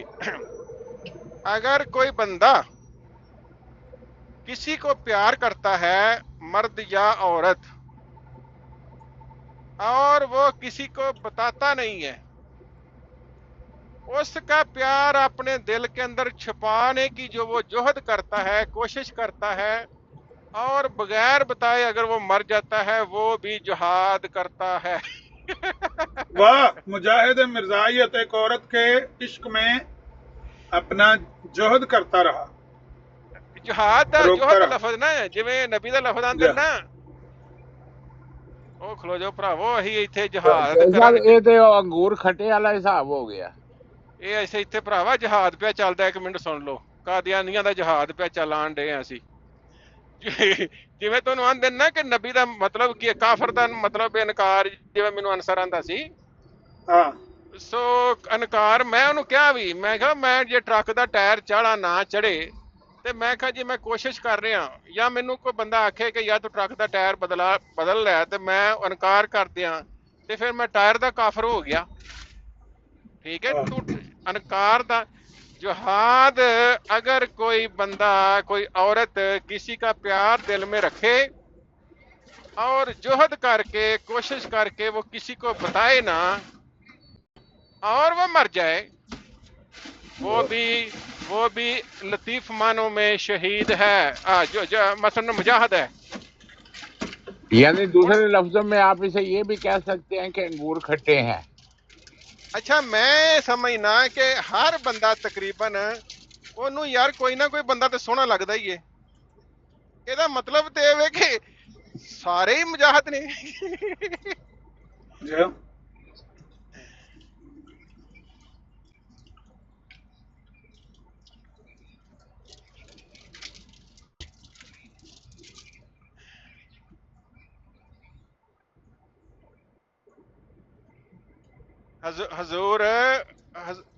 हजूर नगीने लोग ते शुहदाए आमदियत इको ही किताब है हजूर। हाँ जी, उन्होंने ऐड कर लो।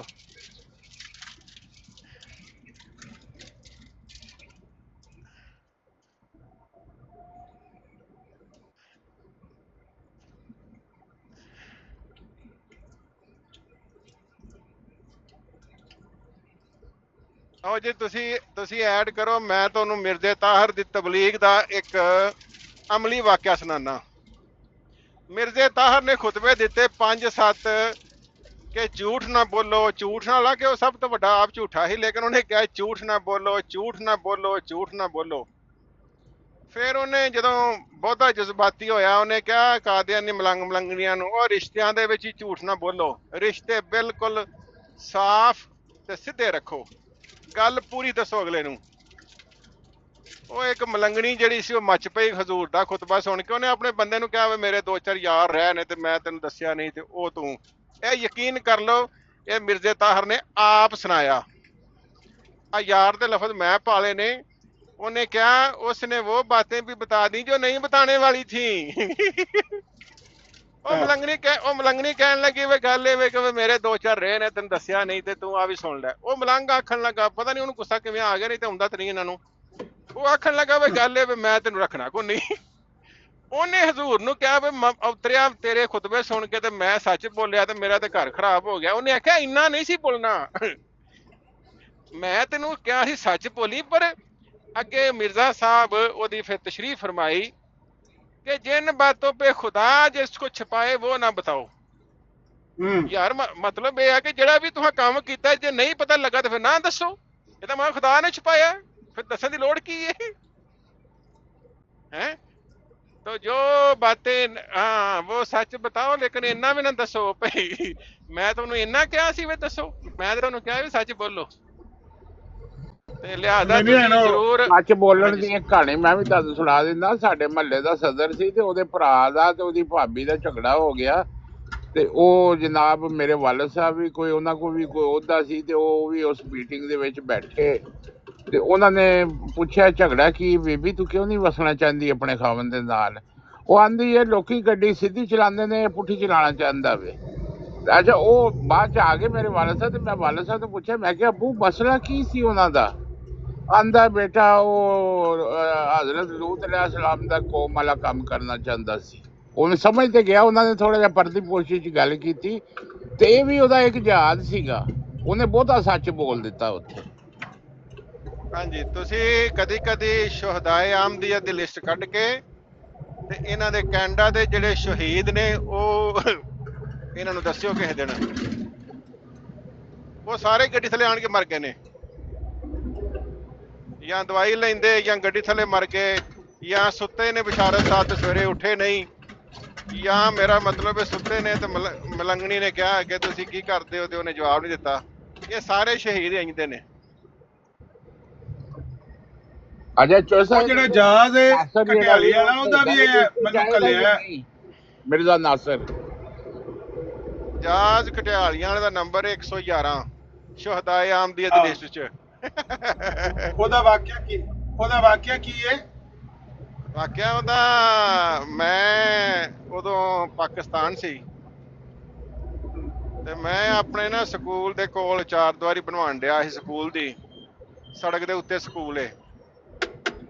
ਸਵੇਰੇ ਸਵੇਰੇ ਬੰਦੇ ਲੰਘੇ 2 ਮੋਟਰਸਾਈਕਲ ਤੇ, ਮੈਨੂੰ ਅਜੇ ਵੀ ਯਾਦ ਨੇ। ਉਹ ਕਾਲਾ ਮੋਟਰਸਾਈਕਲ ਸੀ 125 ਤੇ ਸਕੂਲ ਦੇ ਅੱਗੇ ਸੜਕ ਸੀ ਟੁੱਟੀ ਤੇ ਉਹ ਥੋੜਾ ਜਿਹਾ ਉਥੋਂ ਸਲੋ ਕਰਕੇ ਲੰਘੇ ਤੇ ਮਸਾ ਸਲੋ ਤੇ ਨਹੀਂ ਸੀ ਲੇਕਿਨ ਉਹ ਸੜਕ ਟੁੱਟੀ ਸੀ, ਲੰਘੇ ਜਲਦੀ ਚ ਲੇਕਿਨ ਉਥੋਂ ਏਡੀ ਜਲਦੀ ਲੰਘ ਨਹੀਂ ਹਨ ਸਕਦੇ ਸਵੇਰੇ ਸਵੇਰੇ। ਤੇ ਉਹ ਮੈਂ ਜਨਾਬ ਉੱਥੇ ਸੜਕ ਤੇ ਖਲੋਤਾ ਤੇ ਜਿਹੜਾ ਪਿਛਲਾ ਬੰਦਾ ਸੀ ਨਾ ਉਹ ਵੀ ਮੈਨੂੰ ਯਾਦ ਉਹਦਾ ਸਾਰਾ ਅਜੇ ਹੁਲੀਆ ਮੇਰੀ ਅੱਖਾਂ ਅੱਗੇ ਵੇ। ਉਹਨੇ ਬੁੱਕਲ ਮਾਰੀ ਤੇ ਅਗਲੇ ਨੇ ਜੈਕਟ ਜੀ ਪਾਈ ਆ ਜੇਬਾਂ ਵਾਲੀ, ਜਿਵੇਂ ਮੈਗਜ਼ੀਨਾਂ ਨਹੀਂ ਪਾਈਆਂ ਹੁੰਦੀਆਂ ਇਸ ਤਰ੍ਹਾਂ ਦੀ ਜਿਵੇਂ ਪਾਉਂਦੇ ਨੇ ਉਹ ਇੰਜ ਦੀ ਜੈਕਟ। ਉਹ ਲੰਘ ਕੇ ਜਿਹੜਾ ਪਿਛਲਾ ਸੀ ਉਹਦੇ ਕੋਲ ਰਾਈਫਲ ਸੀ, ਉਹਦੇ ਉੱਤੇ ਚਿੱਟੀ ਉਹਦੇ ਕੋਲ ਚਾਦਰ ਸੀ ਉਹਦੀ ਤੇ ਉਹਦੇ ਕੋਲ ਰਾਈਫਲ ਸੀ। ਤੇ ਉਹ ਲੰਘ ਗਏ ਤੇ ਅਸੀਂ ਆਪੋ ਚ ਗੱਲਾਂ ਕਰਨ ਲੱਗ ਪਏ ਕਿ ਬੰਦੇ ਮਸ਼ਕੂਕ ਨੇ। ਤੇ ਇਧਰੋਂ ਆਏ ਨੇ ਕਟਿਆਲੀਆਂ ਵੱਲੋਂ, ਉਹ ਸੜਕ ਸਾਡੇ ਪਿੰਡੋਂ ਕਟਿਆਲੀਆਂ ਨੂੰ ਜਾਂਦੀ ਉਧਰ ਨੂੰ। ਉਜਰਾਂ ਨੂੰ 10-20 ਮਿੰਟਾਂ ਬਾਅਦ ਨਾ ਪਿੱਛੋਂ ਕਟਿਆਲੀਆਂ ਦੇ ਬੰਦੇ ਕੁਹਾੜੀਆਂ ਸੋਟੇ ਡੰਡੇ ਲੈ ਤੇ ਜਨਾਬ ਵਾਲੀ ਸੜਕੇ ਚੜੇ ਲਾਲਾ ਲਾਲਾ ਕਰਦੇ ਆ ਗਏ। ਕਿਉਂਕਿ ਮੈਂ ਵੀ ਕਾਦੀਆਨੀ ਮਲੰਗ ਸੀ, ਮੈਨੂੰ ਉਹ ਜਾਣਦੇ ਹਨ, ਮੈਂ ਉਹਨਾਂ ਨੂੰ ਜਾਣਦਾ ਸੀ। ਮੈਂ ਕਿਹਾ ਕੀ ਹੋਇਆ? ਇਹ ਜੀ ਉਹ ਜਹਾਜ਼ ਦਾ ਇਹ ਵਾਕਿਆ ਹੋ ਗਿਆ ਤੇ ਇੱਧਰ ਨੂੰ ਬੰਦੇ ਗਏ ਨੇ। ਉਹ ਅਸੀਂ ਵੀ ਜਿੰਨੇ ਜੋਗਾ ਹਾਂ ਅਸੀਂ ਵੀ ਲੈ ਕੇ ਡੰਡੇ ਸੋਟੇ ਸੜਕੇ ਚੜ ਗਏ। ਸਾਡੇ ਪਿੰਡ ਦੇ ਹੋਰ ਵੀ ਜਿਹੜੇ ਕਾਦੀਆਨੀ ਮਲੰਗ ਸਨ ਉਹ ਵੀ ਨਾਲ। ਉਹ ਮੈਂ ਰੌਲੀ ਪਾ ਦਿੱਤੀ, ਮੈਂ ਕਿਹਾ ਜੀ ਮੈਂ ਬੰਦੇ ਵੇਖੇ ਨੇ, ਮੈਂ ਬੰਦੇ ਵੇਖੇ ਨੇ ਹੈਂ। ਤੇ ਸਾਨੂੰ ਇਹ ਪਰੇਸ਼ਾਨੀ ਸ਼ੁਰੂ ਹੋ ਗਈ ਵੀ ਜਮਾਤੀ ਤੌਰ ਤੇ ਕੋਈ ਮੌਲਵੀਆਂ ਨੇ ਵਾਕਿਆ ਕਰ ਦਿੱਤਾ ਹੈ। ਮਲੰਗ ਬੜੇ ਪਰੇਸ਼ਾਨ। ਚਲੋ ਬਹਰਹਾਲ ਉਹ ਬਾਅਦ ਦੇ ਵਿੱਚ ਉਹ ਜਨਾਬੇ ਵਾਲੀ ਉਹ ਜ਼ਾਤੀ ਦੁਸ਼ਮਣੀ ਸੀ ਉਹਨਾਂ ਦੀ ਆਪਣੀ, ਔਰ ਉਹ ਵੀ ਸ਼ੁਹਦਾ ਦੀ ਲਿਸਟ ਦੇ ਵਿੱਚ। ਉਦੋਂ ਇੱਕ ਬੰਦਾ ਕਹਿਣ ਡਿਆ ਸੀ ਕਿ ਮੈਂ ਅਲ ਫਜ਼ਲ ਉਹਨੇ ਸ਼ੇਅਰ ਕੀਤੀ ਸੀ ਤੇ 111 ਨੰਬਰ ਸ਼ਹੀਦ ਜਿਹੜਾ ਹੈ ਜਮਾਤ ਦੇ ਵਿੱਚ ਉਹ ਜਨਾਬੇ ਉਹ ਆਪਣਾ ਕਟਿਆਲੀਆਂ ਵਾਲਾ। ਦੇਖੋ ਗੱਲ ਇਹ ਵੇ ਕਿ ਬੰਦੇ ਆਪ ਹਾਂਜੀ ਸੌਰੀ ਅਸਲ ਗੱਲ ਹੀ ਅਗਲੀ ਹੈ ਜਿਹੜੀ ਤੁਸੀਂ ਨਹੀਂ ਬਿਆਨ ਕੀਤੀ, ਮੈਂ ਉਹਦੀ ਇੰਤਜ਼ਾਰ ਪਿਆ ਕਰਨਾ। ਬਈ ਵਾਕਿਆ ਵਿੱਚ ਕਤਲ ਹੋਣ ਵਾਲਾ ਇਜਾਜ਼ ਸੀ ਤੇ ਮਾਰਨ ਵਾਲੇ ਕੌਣ ਸਨ ਤੇ ਉਹਨਾਂ ਦੀ ਕੀ ਜ਼ਾਤੀ ਦੁਸ਼ਮਣੀ ਸੀ, ਉਹਨਾਂ ਦੇ ਦਰਮਿਆਨ ਕੀ ਝਗੜਾ ਸੀ? ਦੇਖੋ ਜਿਹੜੀ FIR ਹੈ ਉਹ ਮੈਂ ਤਾਂ ਨਹੀਂ ਪੜ੍ਹੀ, ਲੇਕਿਨ ਇਹਨਾਂ ਦਾ ਪੈਸਿਆਂ ਦਾ ਲੈਣ ਦੇਣ ਸੀ ਜੋ ਸੁਣਨ ਅੰਦਰ ਆਇਆ। ਮਾਰਨ ਵਾਲੇ ਇਹਨਾਂ ਦੇ ਚਾਚੇ ਬਾਬੇ ਹਨ ਪਿੰਡ ਦੇ। ਬਾਅਦ ਦੇ ਵਿੱਚ ਇਹਨਾਂ ਨੇ ਉਹਨਾਂ ਦੇ ਬੰਦੇ ਮਾਰੇ, ਉਹਨਾਂ ਨੇ ਫਿਰ ਇਹਨਾਂ ਦੇ ਮਾਰੇ, ਫਿਰ ਇਹਨਾਂ ਨੇ ਉਹਨਾਂ ਦੇ ਮਾਰੇ। ਮੇਰੇ ਖਿਆਲ 'ਚ 2-2, 4-4, 5-5 ਕਤਲ ਹੋ ਚੁੱਕੇ ਨੇ ਦੋਵਾਂ ਬਾਈਆਂ। ਇਹਨਾਂ ਦਾ ਕਾਦੀਆਨੀ ਸਨ, ਇਹ ਤੇ ਕਾਦੀਆਨੀ ਸਨ ਤੇ ਉਹ ਦੂਜੀ ਪਾਰਟੀ ਸੀ ਉਹ ਡੱਬ ਖੜੱਬੇ ਕਾਦੀਆਨੀ ਸਨ। ਅੱਧੇ ਵਿੱਚ ਕਾਦੀਆਨੀ ਸਨ ਤੇ ਅੱਧੇ ਨਹੀਂ ਹਨ ਕਾਦੀਆਨੀ। ਉਹ 2 ਟੋਲੇ ਰਲੇ ਹਨ। ਠੀਕ ਆ, ਉਹ ਡੱਬ ਖੜੱਬੇ ਕਾਦੀਆਨੀ ਵਿੱਚ ਹਨ। ਡੱਬ ਖੜੱਬੇ ਤੇ ਨਹੀਂ ਸਨ, ਉਹ ਕਾਦੀਆਨੀ ਮਲੰਗ ਸਨ, ਲੇਕਿਨ ਉਹ ਕੁਝ ਦੂਜੇ ਹਨ ਨਾਲ। ਲੇਕਿਨ ਆਪੋ ਚ ਲੈਣ ਦੇਣ ਦਾ ਜ਼ਾਤੀ ਦੁਸ਼ਮਣੀ ਸੀ, ਜ਼ਾਤੀ ਰੰਜਿਸ਼ ਜਿਵੇਂ ਪਿੰਡਾਂ 'ਚ ਹੁੰਦੀ ਹੈ, ਕੋਈ ਜ਼ਮੀਨ ਦੀ ਕੋਈ ਪੈਸਿਆਂ ਦੀ। ਲੇਕਿਨ ਅਸੀਂ 2-4 ਮਹੀਨੇ ਜਨਾਬੇ ਵਾਲੀ ਮੂੰਹ ਲਮਕਾਏ ਤੇ 2-4 ਮਹੀਨੇ ਤੇ ਨਹੀਂ ਨੰਗੇ, 2-4 ਦਿਨ ਦੇ ਵਿੱਚ ਪਤਾ ਲੱਗ ਗਿਆ ਸੀ। 2-4 ਦਿਨ ਦੇ ਵਿੱਚ ਪਤਾ ਲੱਗ ਗਿਆ। ਮੈਂ ਕਿਹਾ 2 ਦਿਨਾਂ 'ਚ ਹੀ ਅਸਾਂ ਸਾਰਿਆਂ ਮਲੰਗਾਂ ਨੇ ਮੂੰਹ ਲਮਕਾਏ ਕਿ ਸਾਡਾ ਮਜ਼ਹਬੀ ਬੰਦਾ ਜਿਹੜਾ ਹੈ ਇਹ ਮਜ਼ਹਬ ਦੀ ਬੁਨਿਆਦ ਦੇ ਉੱਤੇ ਮਾਰਿਆ ਗਿਆ। ਤੇ ਉਹ ਬਾਅਦ ਮੁੱਲਾ ਵਿੱਚ ਪਤਾ ਕੇ ਲੱਗ ਸ਼ਹੀਦ ਕਰ ਗਏ ਨੇ, ਮੁੱਲਾ ਆ ਕੇ ਸ਼ਹੀਦ ਕਰ ਗਏ ਨੇ ਸਾਡੇ ਮਾਸੂਮ ਅਹਿਮਦੀ ਨੂੰ। ਮੌਲਵੀ ਮਾਰ ਗਏ ਨੇ, ਮੌਲਵੀ ਮਾਰ ਗਏ ਨੇ, ਮੌਲਵੀ ਮਾਰ ਗਏ ਨੇ ਮਾਸੂਮ ਅਹਿਮਦੀ। ਉਹ ਸਾਡੇ ਪਿੰਡੋਂ ਇੱਕ ਮੁੰਡਾ ਚੁੱਕ ਲਿਆ, ਅਗਵਾ ਕਰ ਲਿਆ। ਕਾਦੀਆਨੀਆਂ ਦਾ ਮੁੰਡਾ ਕਾਦੀਆਨੀਆਂ ਨੇ ਅਗਵਾ ਕਰ ਲਿਆ, 4 ਸਾਲ ਦਾ। 30 ਲੱਖ ਰੁਪਇਆ ਲੈ ਕੇ ਛੱਡਿਆ। ਮੇਰੇ ਉਹ ਯਾਰ ਦਾ ਮੁੰਡਾ ਠੀਕ ਹੈ। ਆਪਣੇ ਕਾਦੀਆਨੀਆਂ ਨੇ ਆਪਣੇ ਕਾਦੀਆਨੀਆਂ ਦਾ ਮੁੰਡਾ ਅਗਵਾ ਕਰ ਲਿਆ। ਮੈਨੂੰ ਮੇਰੇ ਭਰਾ ਦੀ ਕਾਲ ਆਈ ਕਿ ਯਾਰ ਸਾਡਾ ਰਹਿਣ ਦਾ ਇੱਥੇ ਕਿਵੇਂ ਰਹਾਂਗੇ, ਸਾਡੇ ਤੇ ਜਾਣੇ ਵੀ ਚੁੱਕੀ ਜਾਂਦੇ ਨੇ ਮੌਲਵੀ। ਉਹ ਬਾਅਦ ਦੇ ਵਿੱਚ ਪਤਾ ਲੱਗਾ ਤੀਜੇ ਦਿਨ ਜਾਂ ਦੂਜੇ ਦਿਨ ਉਹ ਕਾਦੀਆਨੀਆਂ ਦਾ ਫੜ ਕੀਤਾ ਮੁੰਡਾ। ਬਾਅਦ ਦੇ ਵਿੱਚ ਉਸੇ ਮੁੰਡੇ ਦੱਸਿਆ, ਉਹਨੇ ਕਿਹਾ ਗੱਲ ਇਸ ਤਰ੍ਹਾਂ ਕਿ ਉਹ ਜਿਹੜੇ ਕਿਰਾਏ ਦੇ ਬੰਦੇ ਹਨ ਨਾਲ, ਜਿਹੜੇ ਜੁੱਟ ਸੀ, ਉਹਨਾਂ ਜਦੋਂ ਪੈਸੇ ਲੈ ਲਏ ਤਾਂ ਉਹਨਾਂ ਆਖਿਆ ਯਾਰ ਮੁੰਡਾ ਵਾਪਸ ਦੇ ਖੜੋ। ਤੇ ਜਿਹੜਾ ਆਪਣਾ ਕਾਦੀਆਨੀ ਮਲੰਗਾ ਦਾ ਮੁੰਡਾ ਸੀ, ਉਹ ਆਖਣ ਲੱਗਾ ਪੈਸੇ ਲੈ ਲਏ ਨੇ, ਮੁੰਡਾ ਮਾਰ ਛੜੀਏ। ਉਹ ਆਖਣ ਲੱਗਾ ਉਹ ਖੋਤੇ ਦੇ ਪੁੱਤਰਾ, ਜਦੋਂ ਪੈਸੇ ਲੈ ਲਏ ਨੇ ਤੇ ਮੁੰਡਾ ਆਹ ਮਾਰਨ ਨਹੀਂ ਦੇਣਾ। ਉਹਨਾਂ ਮੁੰਡਾ ਵਾਪਸ ਦਿੱਤਾ।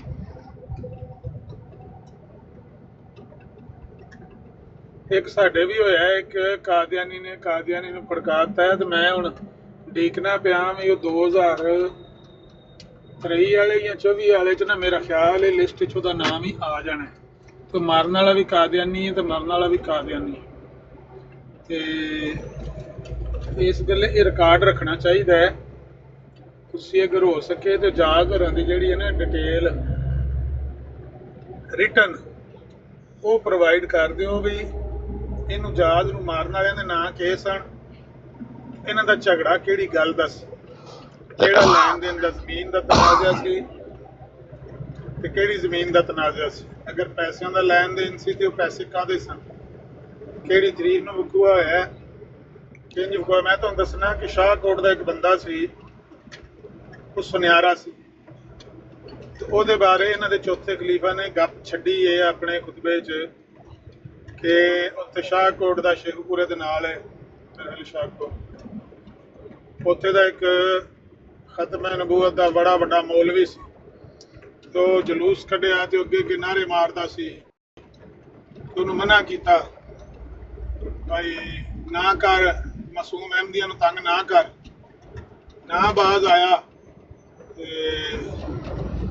ਉਹ ਜਨਾਬ ਜਿਸ ਵੇਲੇ ਅੱਲਾ ਦੀ ਤਕਦੀਰ ਦੀ ਚੱਕੀ ਫਿਰੀ, ਉਹ ਗਿਆ ਦੁਕਾਨ ਤੇ ਜਨਾਬ ਉੱਥੇ ਮਰ ਗਿਆ ਦੁਕਾਨ ਤੇ ਜਾ ਕੇ। ਉਹ ਅਸੀਂ ਸ਼ਾਹਕੋਟ ਨੂੰ ਪਤਾ ਕਰਵਾਇਆ, ਉਹ ਕਮਰ ਸੁਲਤਾਨ ਨੇ ਗਿਆ ਨਾ, ਮੇਰਾ ਦੋਸਤ ਵਕੀਲ ਹੈ, ਉਹਦੇ ਨਾਲ ਕੋਈ ਵਕੀਲ ਸੀ ਉੱਥੇ ਦਾ ਸ਼ਾਹਕੋਟ ਦਾ, ਤੇ ਉਹਨੇ ਉਹਨੂੰ ਫੋਨ ਸ਼ੂਨ ਕਰਕੇ ਪੁੱਛਿਆ ਵੀ ਤੁਹਾਡੇ ਪਿੰਡ ਕੋਈ ਬੰਦਾ ਇਸ ਤਰ੍ਹਾਂ ਦਾ ਫਲਾਣੇ ਸੰਨ 'ਚ ਮਰਿਆ। ਉਹਨੇ ਕਿਹਾ ਉਹ ਸੁਨਿਆਰਾ ਸੀ, ਤੇ ਸੁਬਾਹ ਦੁਕਾਨ ਤੇ ਗਿਆ, ਦੁਕਾਨ ਖੋਲਣ ਵਾਸਤੇ ਤੇ ਪੱਖਾ ਲਾਇਆ ਸੀ ਤੇ ਉਹ ਪਾਣੀ ਵੀ ਤਰੌਂਕਦਾ ਸੀ ਪਿਆ, ਕਿਤੇ ਗਿੱਲਾ ਸੀ ਫਰਸ਼ ਤੇ ਪੱਖਾ ਸ਼ਾਰਟ ਸੀ, ਫਿਰ ਉੱਥੋਂ ਸ਼ਾਰਟ ਪਈ ਤੇ ਉਹਦੀ ਡੈਥ ਹੋ ਗਈ। ਨਾ ਉਹ ਮੌਲਵੀ ਸੀ, ਨਾ ਉਹ ਖਤਮੇ ਨਬੂਵਤ ਦਾ ਕੋਈ ਐਡਾ ਵੱਡਾ ਉਹ ਅਜ਼ੀਮ ਮੁਜਾਹਿਦ ਸੀ, ਨਾ ਉਹਨੇ ਕਦੇ ਆਵਾਜ਼ ਕੀਤਾ ਕਰੇ। ਜਿਸ ਤਰ੍ਹਾਂ ਸਾਰੇ ਮੁਸਲਮਾਨ ਸਾਰੇ ਹੀ ਮੁਸਲਮਾਨ ਆਂਦੇ ਨੇ ਨਬੀ ਪਾਕ ਤੋਂ ਬਾਅਦ ਜਿਹੜਾ ਇਹਨੇ ਦਾਅਵਾ ਕੀਤਾ ਮਿਰਜ਼ਾ ਕਾਦੀਆਨੀ ਨੇ ਕਜ਼ਾਬ ਹੈ, ਦਜਾਲ ਹੈ, ਇਹਦੇ ਵਿੱਚ ਉਹਦਾ ਮੌਲਵੀ ਹੋਣਾ ਕਿੱਥੋਂ ਸਾਬਤ ਹੋ ਗਿਆ? ਉਹ ਤਾਂ ਸੁਨਿਆਰਾ ਸੀ। ਲੇਕਿਨ ਇਹਨਾਂ ਨੇ ਇਹ ਵੀ ਉਹ ਮੈਂ ਸਕੈਨ ਵੀ ਸਾਂਭਿਆ ਉਹਦਾ ਮਿਰਜ਼ੇ ਤਾਹਿਰ ਦਾ, ਇਹਨੇ ਝੂਠ ਬੋਲਿਆ। ਐਸੇ ਤਰ੍ਹਾਂ ਇਹ ਵੀ ਗੱਲ ਜਿਹੜੀ ਹੈ ਨਾ ਆਈ ਗਈ ਹੋ ਜੇ ਦੀ, ਤੇ ਉਹ ਪਹਿਲਾਂ ਇਸ ਤੋਂ ਕਿ ਇਹ ਤਾਰੀਖ ਮਿਟ ਜਾਏ ਇਹਨੂੰ ਮਹਿਫੂਜ਼ ਬਣਾ ਦੇਣਾ ਚਾਹੀਦਾ ਕਿ ਉਹਨੂੰ ਜਾਦ ਨੂੰ ਮਾਰਨ ਵਾਲੇ ਬੰਦਿਆਂ ਦਾ ਨਾਂ ਕੀ ਸੀ, ਸਨ ਕਿਹੜਾ ਸੀ, ਤਰੀਕ ਕਿਹੜੀ ਸੀ, ਵਕੂਆ ਕੀ ਸੀ, ਮਾਰਨ ਵਾਲਿਆਂ ਦਾ ਇਹਨਾਂ ਨਾਲ ਤਨਾਜ਼ਾ ਕੀ ਸੀ, ਤੇ ਕਿਹੜੀ ਗੱਲ ਦਾ ਤਨਾਜ਼ੇ ਦੀ ਤਫਸੀਲ ਉਹ ਮਹਿਫੂਜ਼ ਕਰ ਦੇਣੀ ਚਾਹੀਦੀ। ਚਲੋ ਆਮਣ ਵਾਲਿਆਂ ਕਿਸੇ ਦੇ ਕੰਮ ਆ ਜਾਦਾ, ਇਹ ਧੋਖਾ ਹੀ ਇਹਨਾਂ ਦੇਣਾ ਹੁੰਦਾ ਹੈ, ਕੋਈ ਬਚ ਜੇ ਧੋਖੇ ਤੋਂ ਠੋਕਰ ਲੱਗਣ ਤੋਂ ਬਚ ਜੇ, ਬਾਕੀ ਇਹਨਾਂ ਨੇ ਕੰਮ ਜਾਰੀ ਰੱਖਣਾ। ਹੇਰਾ ਫੇਰੀਆਂ ਤੇ ਅੱਛਾ ਚੌਧਰੀ ਸਾਹਿਬ ਦਾ ਮੇਰਾ ਹਾਲ ਹੈ ਕਿਤੇ ਬਿਜ਼ੀ ਹੋ ਗਏ ਨੇ। ਜਿਹੜਾ ਕਮਜ਼ੋਰ ਜਾਨਵਰ ਹੁੰਦਾ ਹੈ ਨਾ, ਅਮਰ ਤਜ਼ੀਰ ਦੀ ਉਹਦੇ ਉੱਤੇ ਨਜ਼ਰ ਹੁੰਦੀ ਹੈ, ਪੂਰੀ ਨਜ਼ਰ ਲਾ ਕੇ ਸਾਰੀ ਦਿਹਾੜੀ ਕੰਮ ਕਰਦਾ ਵੇ, ਆਪਣਾ ਤੇ ਨਜ਼ਰ ਰੱਖਦਾ ਵੇ ਕਿਹੜਾ ਕਮਜ਼ੋਰ ਹੈ, ਕਿਹੜਾ ਮਰਜ਼ਈਅਤ ਦੀ ਸਾਈਡ ਲੈ ਰਿਹਾ ਮੁਸਲਮਾਨਾਂ ਚੋਂ, ਤੇ ਕਿਹੜਾ ਜਿਹੜਾ ਵੇ ਉਹਨਾਂ ਦੇ ਹੱਕ 'ਚ ਬੋਲਦਾ ਵੇ, ਤੇ ਕਿਹੜਾ ਮਰਜ਼ਈਆਂ ਦੇ ਵਿੱਚੋਂ ਜ਼ਰਾ ਡਗਮਗਾ ਰਿਹਾ ਵੇ, ਉਹਦੇ ਉੱਤੇ ਨਜ਼ਰ ਰੱਖਦਾ ਵੇ, ਜਿਵੇਂ ਸ਼ੇਰ ਆਪਣੇ ਸ਼ਿਕਾਰ ਦੇ ਉੱਤੇ ਨਜ਼ਰ ਰੱਖਦਾ। ਅੱਛਾ, ਫਿਰ ਉਹਨੂੰ ਹੌਲੀ ਹੌਲੀ ਨਾ ਆਮਰ ਨਜ਼ੀਰ ਆਪਣੇ ਕਰੀਬ ਲਿਆਂਦਾ ਵੇ। ਜਦੋਂ ਉਹ ਕਰੀਬ ਆ ਜਾਂਦਾ ਨਾ, ਉਦੋਂ ਮੈਂ ਵੇਖ ਰਿਹਾ ਹੁੰਦਾ ਬੜੇ ਗੌਰ ਨਾਲ ਕਿ ਇਹ ਹੁਣ ਕੰਮੋਂ ਗਿਆ, ਹੁਣ ਆਮਰ ਨਜ਼ੀਰ ਦੇ ਹੱਥੇ ਚੜ ਗਿਆ ਵੇ, ਜਾਂ ਤੇ ਮਰਜ਼ਈਅਤ ਦੀ ਸਾਈਡ ਲੈਣੀ ਛੱਡ ਜਾਏਗਾ, ਅਗਰ ਮਰਜ਼ਈ ਹੈ ਤਾਂ ਮੁਸਲਮਾਨ ਹੋ ਜਾਏਗਾ। ਔਰ ਬਿਲਕੁਲ ਉਹੀ ਹੁੰਦਾ ਵੇ। ਆਮਰ ਭਾਈ ਥੋੜੀ ਉਹੀ ਜੀ ਹੁੰਦਾ। ਆਮਰ ਭਾਈ ਥੋੜੀ ਜੀ ਤੁਹਾਨੂੰ ਖਬਰ ਦਿਆਂ ਜ਼ਰਾ ਟਾਪਿਕ ਤੋਂ ਹਟ ਕੇ। ਅੱਛਾ, ਉਹ ਵਰਿਆਮ ਦੀ ਬਰਾੜ ਤੇ ਉਹਨਾਂ ਦੀਆਂ ਸਹੀ ਚੀਹਾਂ ਪਿਆਂ ਨਿਕਲਦੀਆਂ ਨੇ, ਤੇ ਉਹਨਾਂ ਜਨਾਬ ਉੱਥੇ ਵੇਲਾ ਇਹ ਮਚਾਏ ਆਵੇ ਕਿ ਸਾਡੇ ਜਿਹੜੇ ਅਹਿਮਦੀ ਨੇ, ਅਸੀਂ ਮੁਜਾਹਿਦ ਹਾਂ, ਸਾਡੇ ਚ ਗਾਜ਼ੀ ਵੀ ਹੈ ਨੇ, ਅਸੀਂ ਬੜੇ ਜਿਹੜਾ ਤਰੀਕੇ ਦੇ ਨਾਲ ਇਹਨਾਂ ਦੀ ਬਰਾੜਾਂ ਤੇ ਜਾਈਦਾ ਤੇ ਅਸੀਂ ਉੱਥੇ ਜਾ ਕੇ ਆਪਣਾ ਮਕਸਦ ਵੀ ਹਾਸਲ ਕਰ ਲਈਦਾ। ਫਿਰ ਮਲਕ ਤਲਤ ਦੀ ਵੀ ਉਹ ਗੱਲ ਸੁਣਾ ਰਹੇ ਨੇ, ਕਹਿ ਰਹੇ ਨੇ ਮਲਕ ਤਲਤ ਸਾਹਿਬ ਨੂੰ ਵੇਖੋ, ਇਹਨਾਂ ਜਿਵੇਂ ਆਮਰ ਨਜ਼ੀਰ ਨੂੰ ਕੰਟਰੋਲ ਕੀਤਾ ਹੁੰਦਾ ਹੈ, ਤੇ ਉੱਥੇ ਬਹਿ ਕੇ ਤੇ ਉਹਨਾਂ ਦੇ ਨਾਲ ਸਾਥੀਆਂ ਨੂੰ ਵੀ ਜਿਹੜਾ ਉਹ ਗੱਲਾਂ ਲਾ ਛੱਡਦੇ ਨੇ ਕਿ ਆਮਰ ਸਾਹਿਬ ਇਹਨੂੰ ਪਟਾ ਪਾ ਲਓ, ਇਹਨੂੰ ਪਟਾ ਪਾ ਲਓ। ਅਸੀਂ ਬੜੇ ਤਰੀਕੇ ਨਾਲ ਚੱਲਣ ਵਾਲੇ ਲੋਕ ਆ, ਬੜੇ ਮੁਨਜ਼ਮ ਲੋਕ ਆ, ਤੇ ਫਲਾਣਾ ਤੇ ਟਮਕਾਣਾ ਇਹੋ ਜਿਹੀਆਂ ਲੱਗੇ ਜੀ ਗੱਲਾਂ ਉੱਥੇ ਕਰਨ। ਤੇ ਮੇਰਾ ਹਾਲ ਤਕਲੀਫ ਉਹਨਾਂ ਨੂੰ ਵਾਵਾ ਸਾਰੀ ਹੋ ਗਈ ਅੱਜ। ਤੇ ਉਹ ਜਿਹੜੇ ਤੁਸੀਂ ਗੱਲ ਕਰਦੇ ਹੋ ਨਾ, ਜਿਹੜਾ ਫੋਟੋ ਲਾਲ ਉੱਥੇ ਇਹ ਵੀ ਤੇ ਕਹਿਣਾ ਚਾਹੀਦਾ ਸੀ ਨਾ, ਜਿਸ ਤਰ੍ਹਾਂ ਕੱਲ ਉਹਨੇ ਬਕਵਾਸ ਕੀਤੀ ਸੀ, ਆਮਰ ਬਾਈ ਮਸਰੂਫ ਸੀ, ਉਹਦੀ ਢੂਈ ਤੇ ਲੱਤ ਵੀ ਤੇ ਮਾਰੀ ਸੀ ਨਾ। ਆਮਰ ਬਾਈ ਮੌਲਾ ਅਲੀ ਤੇ ਗੱਲ ਲੈ ਗਿਆ ਸੀ ਮਲਕ, ਤੇ ਫਿਰ ਮੈਂ ਮਾਰਿਆ ਸੀ ਢੂਈ ਦੀ ਲੱਤ।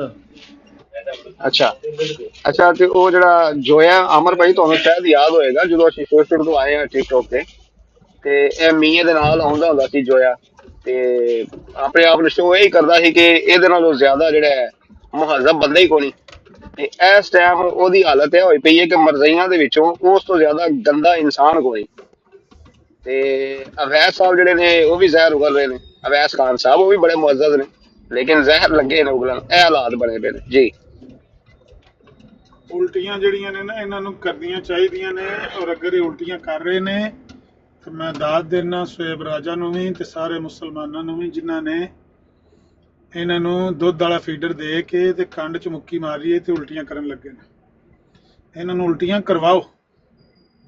ਥੱਲੇ ਕਾਏ ਹਾਟਰ ਸਾਹਿਬ ਬੈਠੇ ਨੇ, ਤੇ ਮੈਂ ਜ਼ਰਾ ਨਾ ਰਾਜਾ ਸਾਹਿਬ ਫਾਰਗ ਹੀ ਨੇ, ਰਾਜਾ ਸਾਹਿਬ ਫਾਰਗ ਹੀ ਨੇ।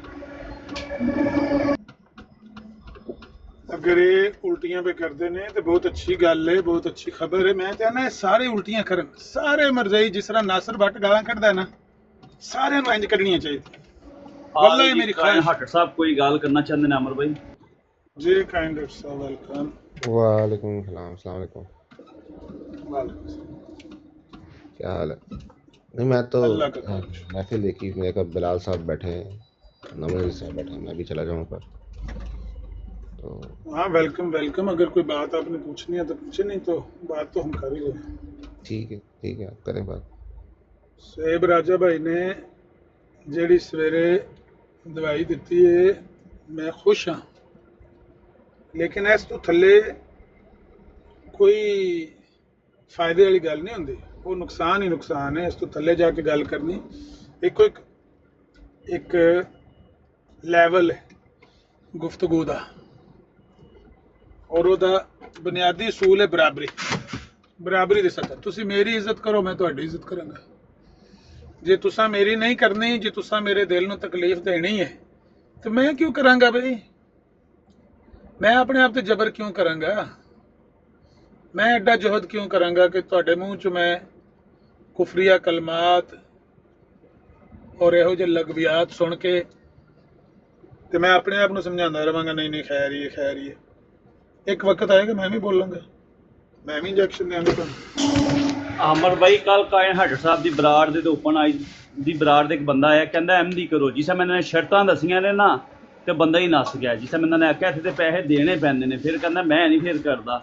ਇਹਨਾਂ ਕੋਲ ਬੰਦਾ ਆਇਆ, ਸ਼ਿਕਾਰ ਆਇਆ, ਨੱਸ ਗਿਆ। ਹਿਸਾਬ ਲਓ, ਅਗਲਾ ਬਹਿਤ ਕਰਨ ਲੱਗਾ ਸੀ, ਜਿਸ ਤਰ੍ਹਾਂ ਉਹਨਾਂ ਸ਼ਰਤਾਂ ਸੁਣਾਈਆਂ ਨੇ ਤੇ ਨੱਸ ਗਿਆ।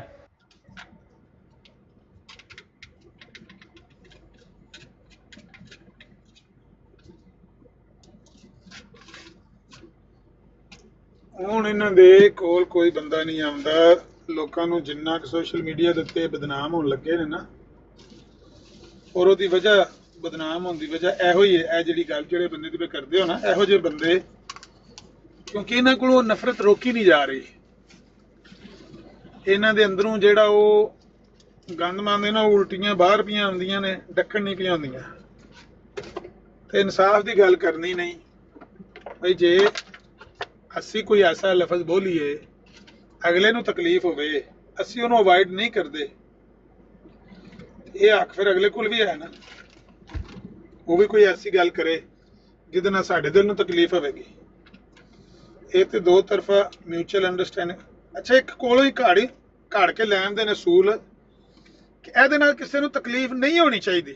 ਜਿਹੜੀ ਮੈਂ ਗੱਲ ਕਰ ਰਿਹਾ ਨਾ, ਇਹਦੇ ਨਾਲ ਤੁਹਾਨੂੰ ਤਕਲੀਫ ਨਹੀਂ ਹੋਣੀ ਚਾਹੀਦੀ ਬਈ, ਇਹ ਤੁਸੀਂ ਘਰ ਫੈਸਲਾ ਕੀਤਾ ਨਾ, ਇਹਦੇ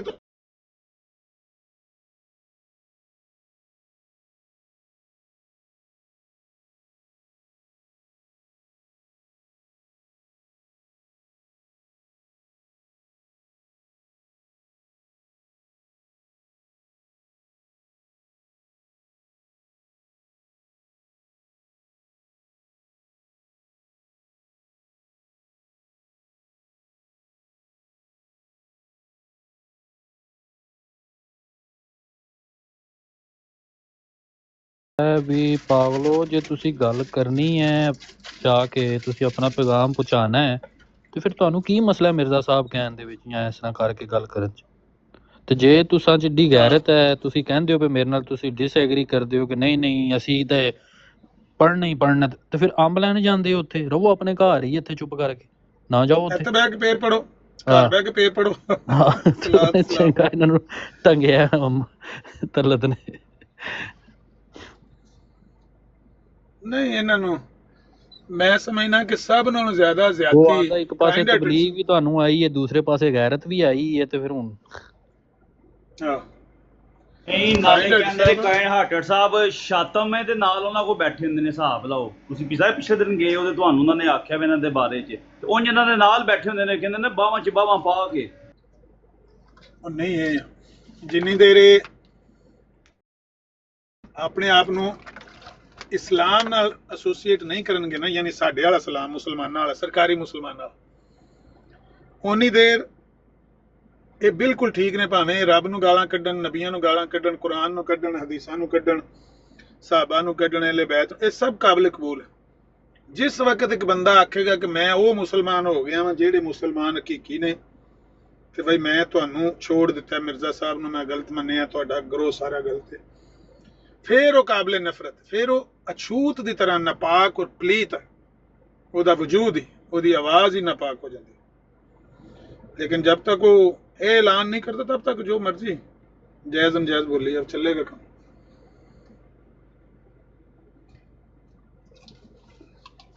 राइट है, हर किसी का मतलब राइट है। तो अगर वो छोड़ना चाहता है, अगर वो उस जगह से मतलब रिस्पेक्टफुली जाना चाहता है, तो उसका तो राइट है कि अगर कोई अहमदियत छोड़े या इस्लाम छोड़े या कोई भी छोड़े, तो कोई मज़हब छोड़ दे या अपना कोई भी उसका आईडी जो भी उसको लगता है कि सही है या गलत है, उसके बेसिस पे वो अगर छोड़ता है तो उसका राइट है। किसी को उसको क्या बोलना है, क्या उसको कहना, ये बात ही गलत है पूरा।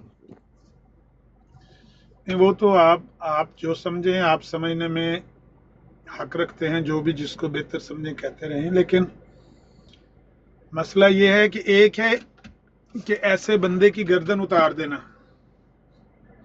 एक है कि उसको चौके मारना, रोज उसकी परसिक्यूशन करना, रोजाना की बुनियाद पर उसका जीना हराम कर देना, उसके खानदान का तोड़ के रख देना, उसकी फैमिली को तोड़ के रख देना और उसे इबरत का निशान बना देना, क्योंकि इसने हमारे मजहब को छोड़ा है, हमारे मजहब में हुआ करता था, इसने इसको छोड़ा है। दोनों में से बेहतर वैसे कौन सा है, जिसकी एक ही दफा गर्दन उतारी जाए या जिसकी रोज उतारी जाए? दोनों ही गलत है, दोनों ही सही। आपकी नजर में तो ये तो समझ आ गई, आपकी नजर में दोनों ही गलत हैं, आपका अपना एक सोच का अंदाज है। मैं ये कह रहा हूं कि वैसे दोनों में से निस्बतन ज्यादा तकलीफ दे कौन सा है? मेरी नजर में दोनों इक्वल है ना, मेरी नजर में दोनों इक्वल है। तो ये चीज़ मतलब मुझे नहीं समझ आती कि किसी ने अपना सोच बदली है, या उसने तहकीक की होगी, या उसके दिल को नहीं भाया, या उसकी सोच को नहीं भाई एक चीज़, चला गया, तो उसकी वही इज्जत हो सकती है, मेरी नज़र में हो सकती है, कोई मसला नहीं है। हाँ ये है कि वो बदतमीजी ना करे, बाकी सब ठीक है। तो उसके साथ ताल्लुकात हो सकते हैं, वो बता सकता है मैंने मैंने मैंने इस चीज़ को छोड़ दिया, या मैं नहीं समझ सका, या मेरे दिल को नहीं समझ आई, ये ना मैं समझ सका, ना मैं उसको एक्सेप्ट कर सका, ख़त्म हो गई बात।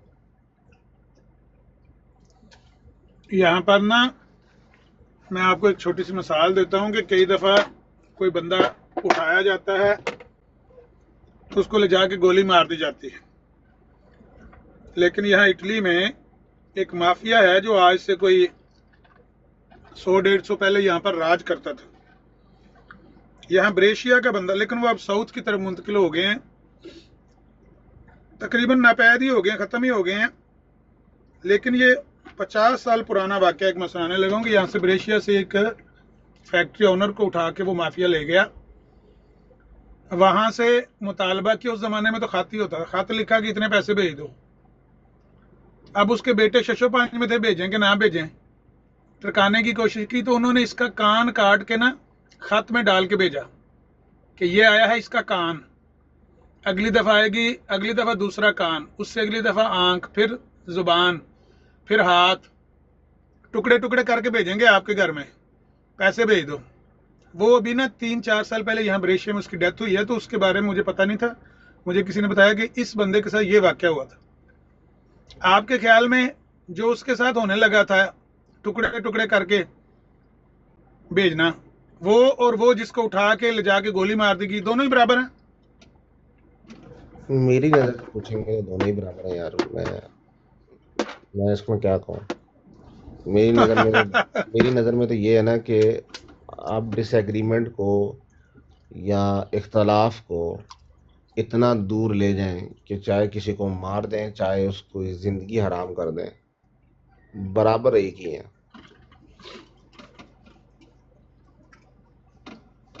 नहीं, चलें आज इसी बात को देख लेते हैं। आपका क्या ख्याल है कि इंसान दुनिया में जो भी करे, जो भी जुर्म करे, किसी की जान ले, ज़बरदस्ती किसी की इज्जत लूटे, किसी का माल लूटे, कुछ भी जुर्म करे, क्या कैपिटल पनिशमेंट होनी नहीं चाहिए आपके ख्याल में?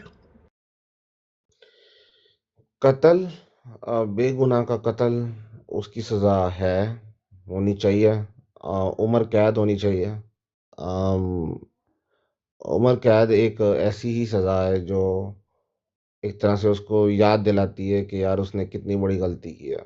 ठीक है, 14, 15, 20 साल एक ज़िंदगी का इंसान होता है जिसमें इंसान की हर चीज़ लुट जाती है, लेकिन वो एक बहुत बड़ा जुर्म है मेरी नज़र में ना। तो ठीक है, लेकिन उसके बाद अल्लाह वाला उसकी ज़िंदगी रहती है नहीं रहती है, तो उसके बाद ठीक है, अगर वो ज़िंदगी गुजारता है ठीक है। लेकिन इसकी सज़ा तो उसको पता होगी ना कि यार इसकी सज़ा माशरे में अगर इतना रोबस्ट लॉ हो तो कोई कत्ल करने वाला ना बचे, और वो 14, 15, 15 साल के लिए अंदर चला जाए, तो कौन अपनी ज़िंदगी के बार बार वेस्ट करेगा 15-20 साल, सोचो ज़रा।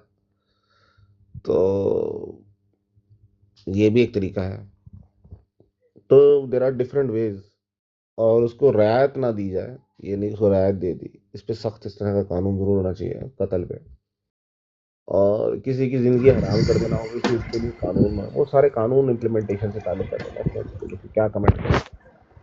काइंड डॉक्टर साहब, यहाँ पर ना यूरोप में आपको पता है कि वो नहीं देते कैपिटल पनिशमेंट, लेकिन उम्र भर जेल में डालने के लिए भी लोगों को डाल के देखा गया, लेकिन वो जुर्म तो होते ही होते हैं, कत्ल तो होते ही होते हैं। हाँ, यहाँ पर उसकी जराइम की शरह कम है, लेकिन उसकी वजह ये नहीं है, हालांकि जराइम की शरह वहाँ पर कम होती है जहाँ पर सज़ाएं ज़्यादा मौसर और ज़्यादा सख्त दी जाती हैं। ये ठीक है बात, क्या गलत है? लोग भी होती है, और वहाँ पे भी आई थिंक देखें, ये मेरी नज़र में तो ये ज़्यादा बेहतरीन रहेगा कि ठीक है, उसको उसकी ज़िंदगी के साल अलबत्ता एक ज़ाया कर दिए जाएँ, इस तरह के 15-20 साल वो गुजारे अपनी जेल में, तो उसको पता लगे कि उसने ज़िंदगी में क्या किया ना, क्या गलत किया और कितना बड़ा गलत किया। तो उसके बाद उसको रिहेबिलिटेशन करके उसको एक बेहतरीन इंसान बनाकर, या उसी को देखो ना जेल के अंदर ही हो सकता है उसकी पढ़ाई लिखाई का इंतज़ाम हो, या उसकी कोई डेवलपमेंट का इंतज़ाम हो, या उसकी तालीम का इंतज़ाम हो, उसकी तौबा का इंतज़ाम हो, क्या वो तौबा करे अल्लाह के ज़ोर झुक के। अब ये है कि जब इतने साल ज़ाया हो जाएंगे तो गॉड नोज, क्या पता वो सही अगली दफ़ा निकले तो सही इंसान हो, मैं लेकिन मेरी आपको नज़र में ज़्यादा मैं आपको यहाँ की ही इटली की मिसाल देता हूँ कि मुझे 18-20 साल यहाँ इटली में हो गए हैं। यहाँ पर वो ना बड़े कैंप लंबे नहीं होते ट्रेलर, उनको लूटा करते थे, ऐसे ही कोई ग्रोह का वो बंदा था, तो वो पकड़े गए आज से 25 साल पहले। वो पकड़े गए, उनमें से 2 जो थे वो वेल टू डू थे, अपनी फैमिली वाइज उनका था थोड़ा बैकग्राउंड, वो निकल आए 25-30 साल पहले किसी तरीके से। ये 25 साल के लिए जेल में रहा एक बंदा, तीसरा जो था गरीब था। अब इसको बड़ी तकलीफ थी कि मैं जेल में हूँ, वो दोनों निकल गए हैं, मैं कमज़ोर था, गरीब था, सारा वो मलबा मेरे पे डाल गए, खुद निकल गए। ये 25-30 साल वहाँ जेल में इंतज़ार करता रहा। आज से चंद साल पहले का वाक़या है, यहाँ पर ब्रेशिया में हुआ है, अगर आप कहेंगे तो मैं आपको उसका प्रूफ भी दे दूँगा। वो बंदा 25-30 साल के बाद जेल से निकला है, आया है, मैंने गाड़ी भी उसकी देखी है, बड़ी बेहतरीन वो BMW टाइप कार कहीं से उसने ली है, एक गन ली है। उन दोनों को मुख्तलिफ जगहों पर वो रहते थे, वो फैक्ट्री ओनर थे वो भी, अब दोनों, लेकिन किसी ज़माने में 30 साल पहले 40 साल पहले वो लुटेरे थे, लेकिन अब वो उन्होंने छोटी छोटी फैक्ट्री लगाई हुई थी। कि पहले एक की फैक्ट्री में गया, उसको गोली मारी है, फिर वहाँ से गाड़ी लेके भागा, सुबह सुबह की, इस वक्त 9 साढ़े 9 का टाइम। ये 5-6 साल पहले का वाक़या यहाँ पे ब्रेशिया में। उसके बाद वो गाड़ी लेके दूसरे की फैक्ट्री में गया और वो तकरीबन उससे 10-12 किलोमीटर दूर थी। पीछे रोला भी पड़ गया, गोली मार के बंदा भाग गया। जब उसने वो गर्दोने वल्तरोपिया दूसरी जगह का नाम है, वहाँ जाके भी उसको दूसरे को मारी ना गोली, फिर तो लारा में खड़ गए फिर तो हेलीकॉप्टर आ गया, पुलिस आ गई कि बंदा कौन है, एक उधर मार गया, एक उधर मार गया, बंदा एक ही है। फिर उन्होंने चेज़ किया उसको, और यहाँ ब्रेशिया से शहर से 5-6 किलोमीटर दूर निकलते हुए उन्होंने ना उसको घेर लिया। तो जेल में 25-30 साल रहने से उसकी बजाय इसके कि ज़हन की इस्लाह होती, दिमाग की इस्लाह होती, और वो आके नेक आदमी बनता, उसने तो आके गन पकड़ के वो दोनों अपने साथी मार दिए। तो ये तो नहीं होता कि जेल में बंदा। हामिद नजीर साहब, इसके ना 2 चीज, देखिए ये जो आपने बताई, ये मुझे लगता है ये ड्वेन जॉनसन की एक मूवी है, और मैथ्यू वॉडकाइंट का नाम है, उसकी एक कहानी अलबत्ता लग रही है कि बिल्कुल सेम कोई इंस्पायर्ड होगा, अल्लाह जाने उससे इंस्पायर्ड हो। वो जेल से बाहर निकलती, वो जो ड्वेन नहीं है जिसको द रॉक कहते हैं जमीन के अंदर, वो बाहर निकला, उन्हें जेल से बाहर निकलती तरह गोली मार 2-3 लोगों को। लेकिन ये है कि वो इसके ना एक पैरामीटर्स होते हैं कि आप जेल के अंदर, यहाँ पे मैंने देखा एक इधर नहीं, इस स्कैंडिनेवियन कंट्रीज के अंदर, इधर स्वीडन के अंदर ये अपनाया जाता है। वो पैरामीटर्स देखते हैं, वो कहते हैं कि कितना बंदा डेली तौर पे रिमोर्स शो कर रहा है, साइकोलॉजिकल असेसमेंट होती है उसकी प्रोफेशनल्स के हाथों, समझ। प्रोफेशनल्स जो होते हैं वो चीज़ों को असेस कर लेते हैं, देख लेते हैं, और ये भी देख लेते हैं कि कोई बंदा ब्लफ कर रहा है। ब्लफ समझ रहे हैं क्या होता है? कि एम ही शो कर रहा है बाजार, लेकिन हो नहीं रहा। प्रोफेशनल्स से उसकी बार बार असेसमेंट्स होती हैं, फिर उसकी रिमोर्स की होती हैं, उसकी हर चीज़ होती है, उसको फिर मौका दिया जाता है अपनी जो भी रिलीजन, तौबा वगैरह। मेरी नज़र में ये भी चीज़ें सही हैं, जो भी अपने करना है, या अपने एक वो उसको तालीम भी दी जाती है कि समझ आई कि जेल के अंदर भी तालीम दी जाती है कि ऊपर बढ़ सके ना, ताकि ये ना हो कि बाहर निकल के बिल्कुल ज़ाया हो जाए। फिर उसको अगर वो बाहर निकला है तो उसको कम्युनिटी के अंदर कहीं तो उसको असेस करना है ना। लेकिन एक बंदा सच्ची तौबा करके बाहर निकलता है तो वो तो ठीक है, और लेकिन उसके कम से कम ज़ाया होने चाहिए, 15 से 20 साल उसके टिका के ज़ाया होना चाहिए, ताकि अगली दफ़ा उसको पता हो कि अगली दफ़ा मैंने किया तो अगली दफ़ा और भी लगे, और दूसरी दफ़ा जो है वो 30-40 साल ही अंदर वाड़ दो, मतलब पूरी ज़िंदगी गुजर जाए। तो जब इस तरह के सख्त कानून आएंगे ना, इम्प्लीमेंटेशन आएगी, तो आई थिंक ये ज़्यादा बेहतर है in terms of capital punishment. क्योंकि इस तरह के केसेस भी मेरे सामने आए हैं जनाब हजूर के, यहाँ पे इस तरह के केसेस भी आए हैं कि जो 10-10 साल लोगों को जेल हो गई, और 10 साल बाद एक एविडेंस मिला, पुख्ता एविडेंस मिला, सबूत मिला, ठीक है ना, पुख्ता सबूत मिला कि वो बंदे ने गुनाह ही नहीं किया था, वो तो बेचारा टंगा गया। कैपिटल पनिशमेंट की के जाने में सबसे बड़ा जो जिसने रोल प्ले किया है ना, अब मुझे उस केस का रेफरेंस भूल गया, लेकिन उस केस का मसला यही था कि आफ्टर 10 years उनको ये सबूत मिला उसके मरने के बाद कि वो बंदा बेकसूर था, मर गए ना ऐसी। तो नहीं, ये बेकसूर बंदे तो जब से इंसानियत की इब्तदा हुई है ना, बेकसूर बंदे तो मरते रहते हैं। ये नहीं मैं कहता कि सिर्फ अदालत ही गलती करती है, इंसान भी गलती करते हैं। इंसानों के हाथों भी बेकसूर बंदे मर जाते हैं, मारे जाते हैं। चोरी डकैती में बेकसूर बंदे को फायर लग गया, ट्रैफिक हादसात में बेकसूर बंदा गाड़ी के नीचे कुचल दिया, मार दिया, ऐसा हो जाता है। मैं ये कह रहा हूँ, आप इस इंसाफ को इंसाफ नहीं समझते कि अगर किसी ने जानबूझकर किसी की आंख ज़ाया की है तो बदले में उसकी आंख ज़ाया की जाए।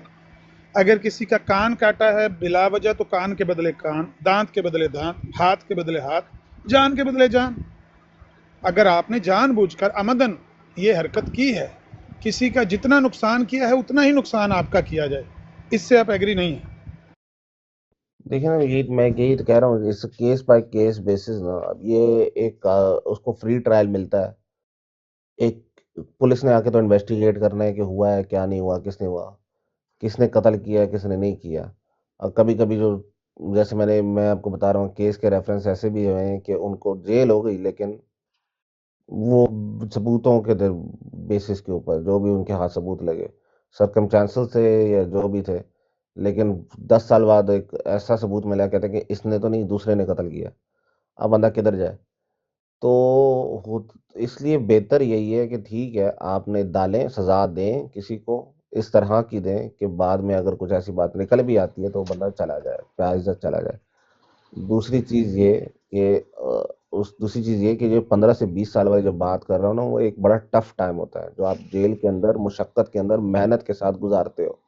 उसको रोज सजाएं भी दें, कहें कि यार तुम ये फलाना फलाना घूमो या करो, मतलब वो जो जो उसके अलग अलग ये जो कम्युनिटी वर्क होता है, कम्युनिटी वर्क के अंदर बहुत सारी चीज़ें करने के अंदर ना उसको डालें कि कहें कि ये भी करो, ये भी करो, ये मेहनत मुशक्कत वाला काम, मजदूरी वाला काम, ताकि उसको पता लगे। ठीक है ना, एक एक बंदे को रिहेबिलिटेट करना एक आसान चीज़ नहीं होती। हमारी पाकिस्तानी पाकिस्तानी प्रोग्राम में देख रहा था, पाकिस्तानी फौज के रिलेटेड, कि वो वहाँ से जो दहशतगर्द अलबत्ता उन्होंने पकड़े थे, जो जिस वक्त ऑपरेशन कर रहे थे, जिन लोगों ने पता नहीं कितने कोई कत्ल किए होंगे, तो लेकिन ये कि उनको उन्होंने रिहेबिलिटेशन सेंटर खोला पाकिस्तान में, वो वजीरिस्तान के करीब ना, तो वहाँ पे रिहेबिलिटेशन सेंटर करके उनको दिखा रहे थे कि वो किन किन मरहलों से उनको गुजार रहे हैं।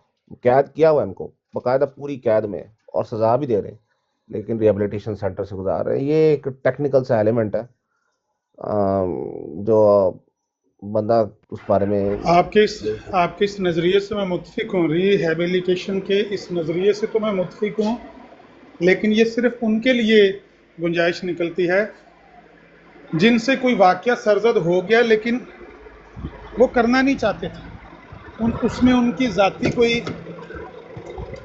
इरादा, नीयत कोताही करने की नहीं थी, कोताही उनसे हो गई किसी भी वजह से, तो उनकी रिहेबिलिटेशन जो भी आप कह रहे हैं, रिहेबिलिटेशन वो होनी चाहिए, ठीक है।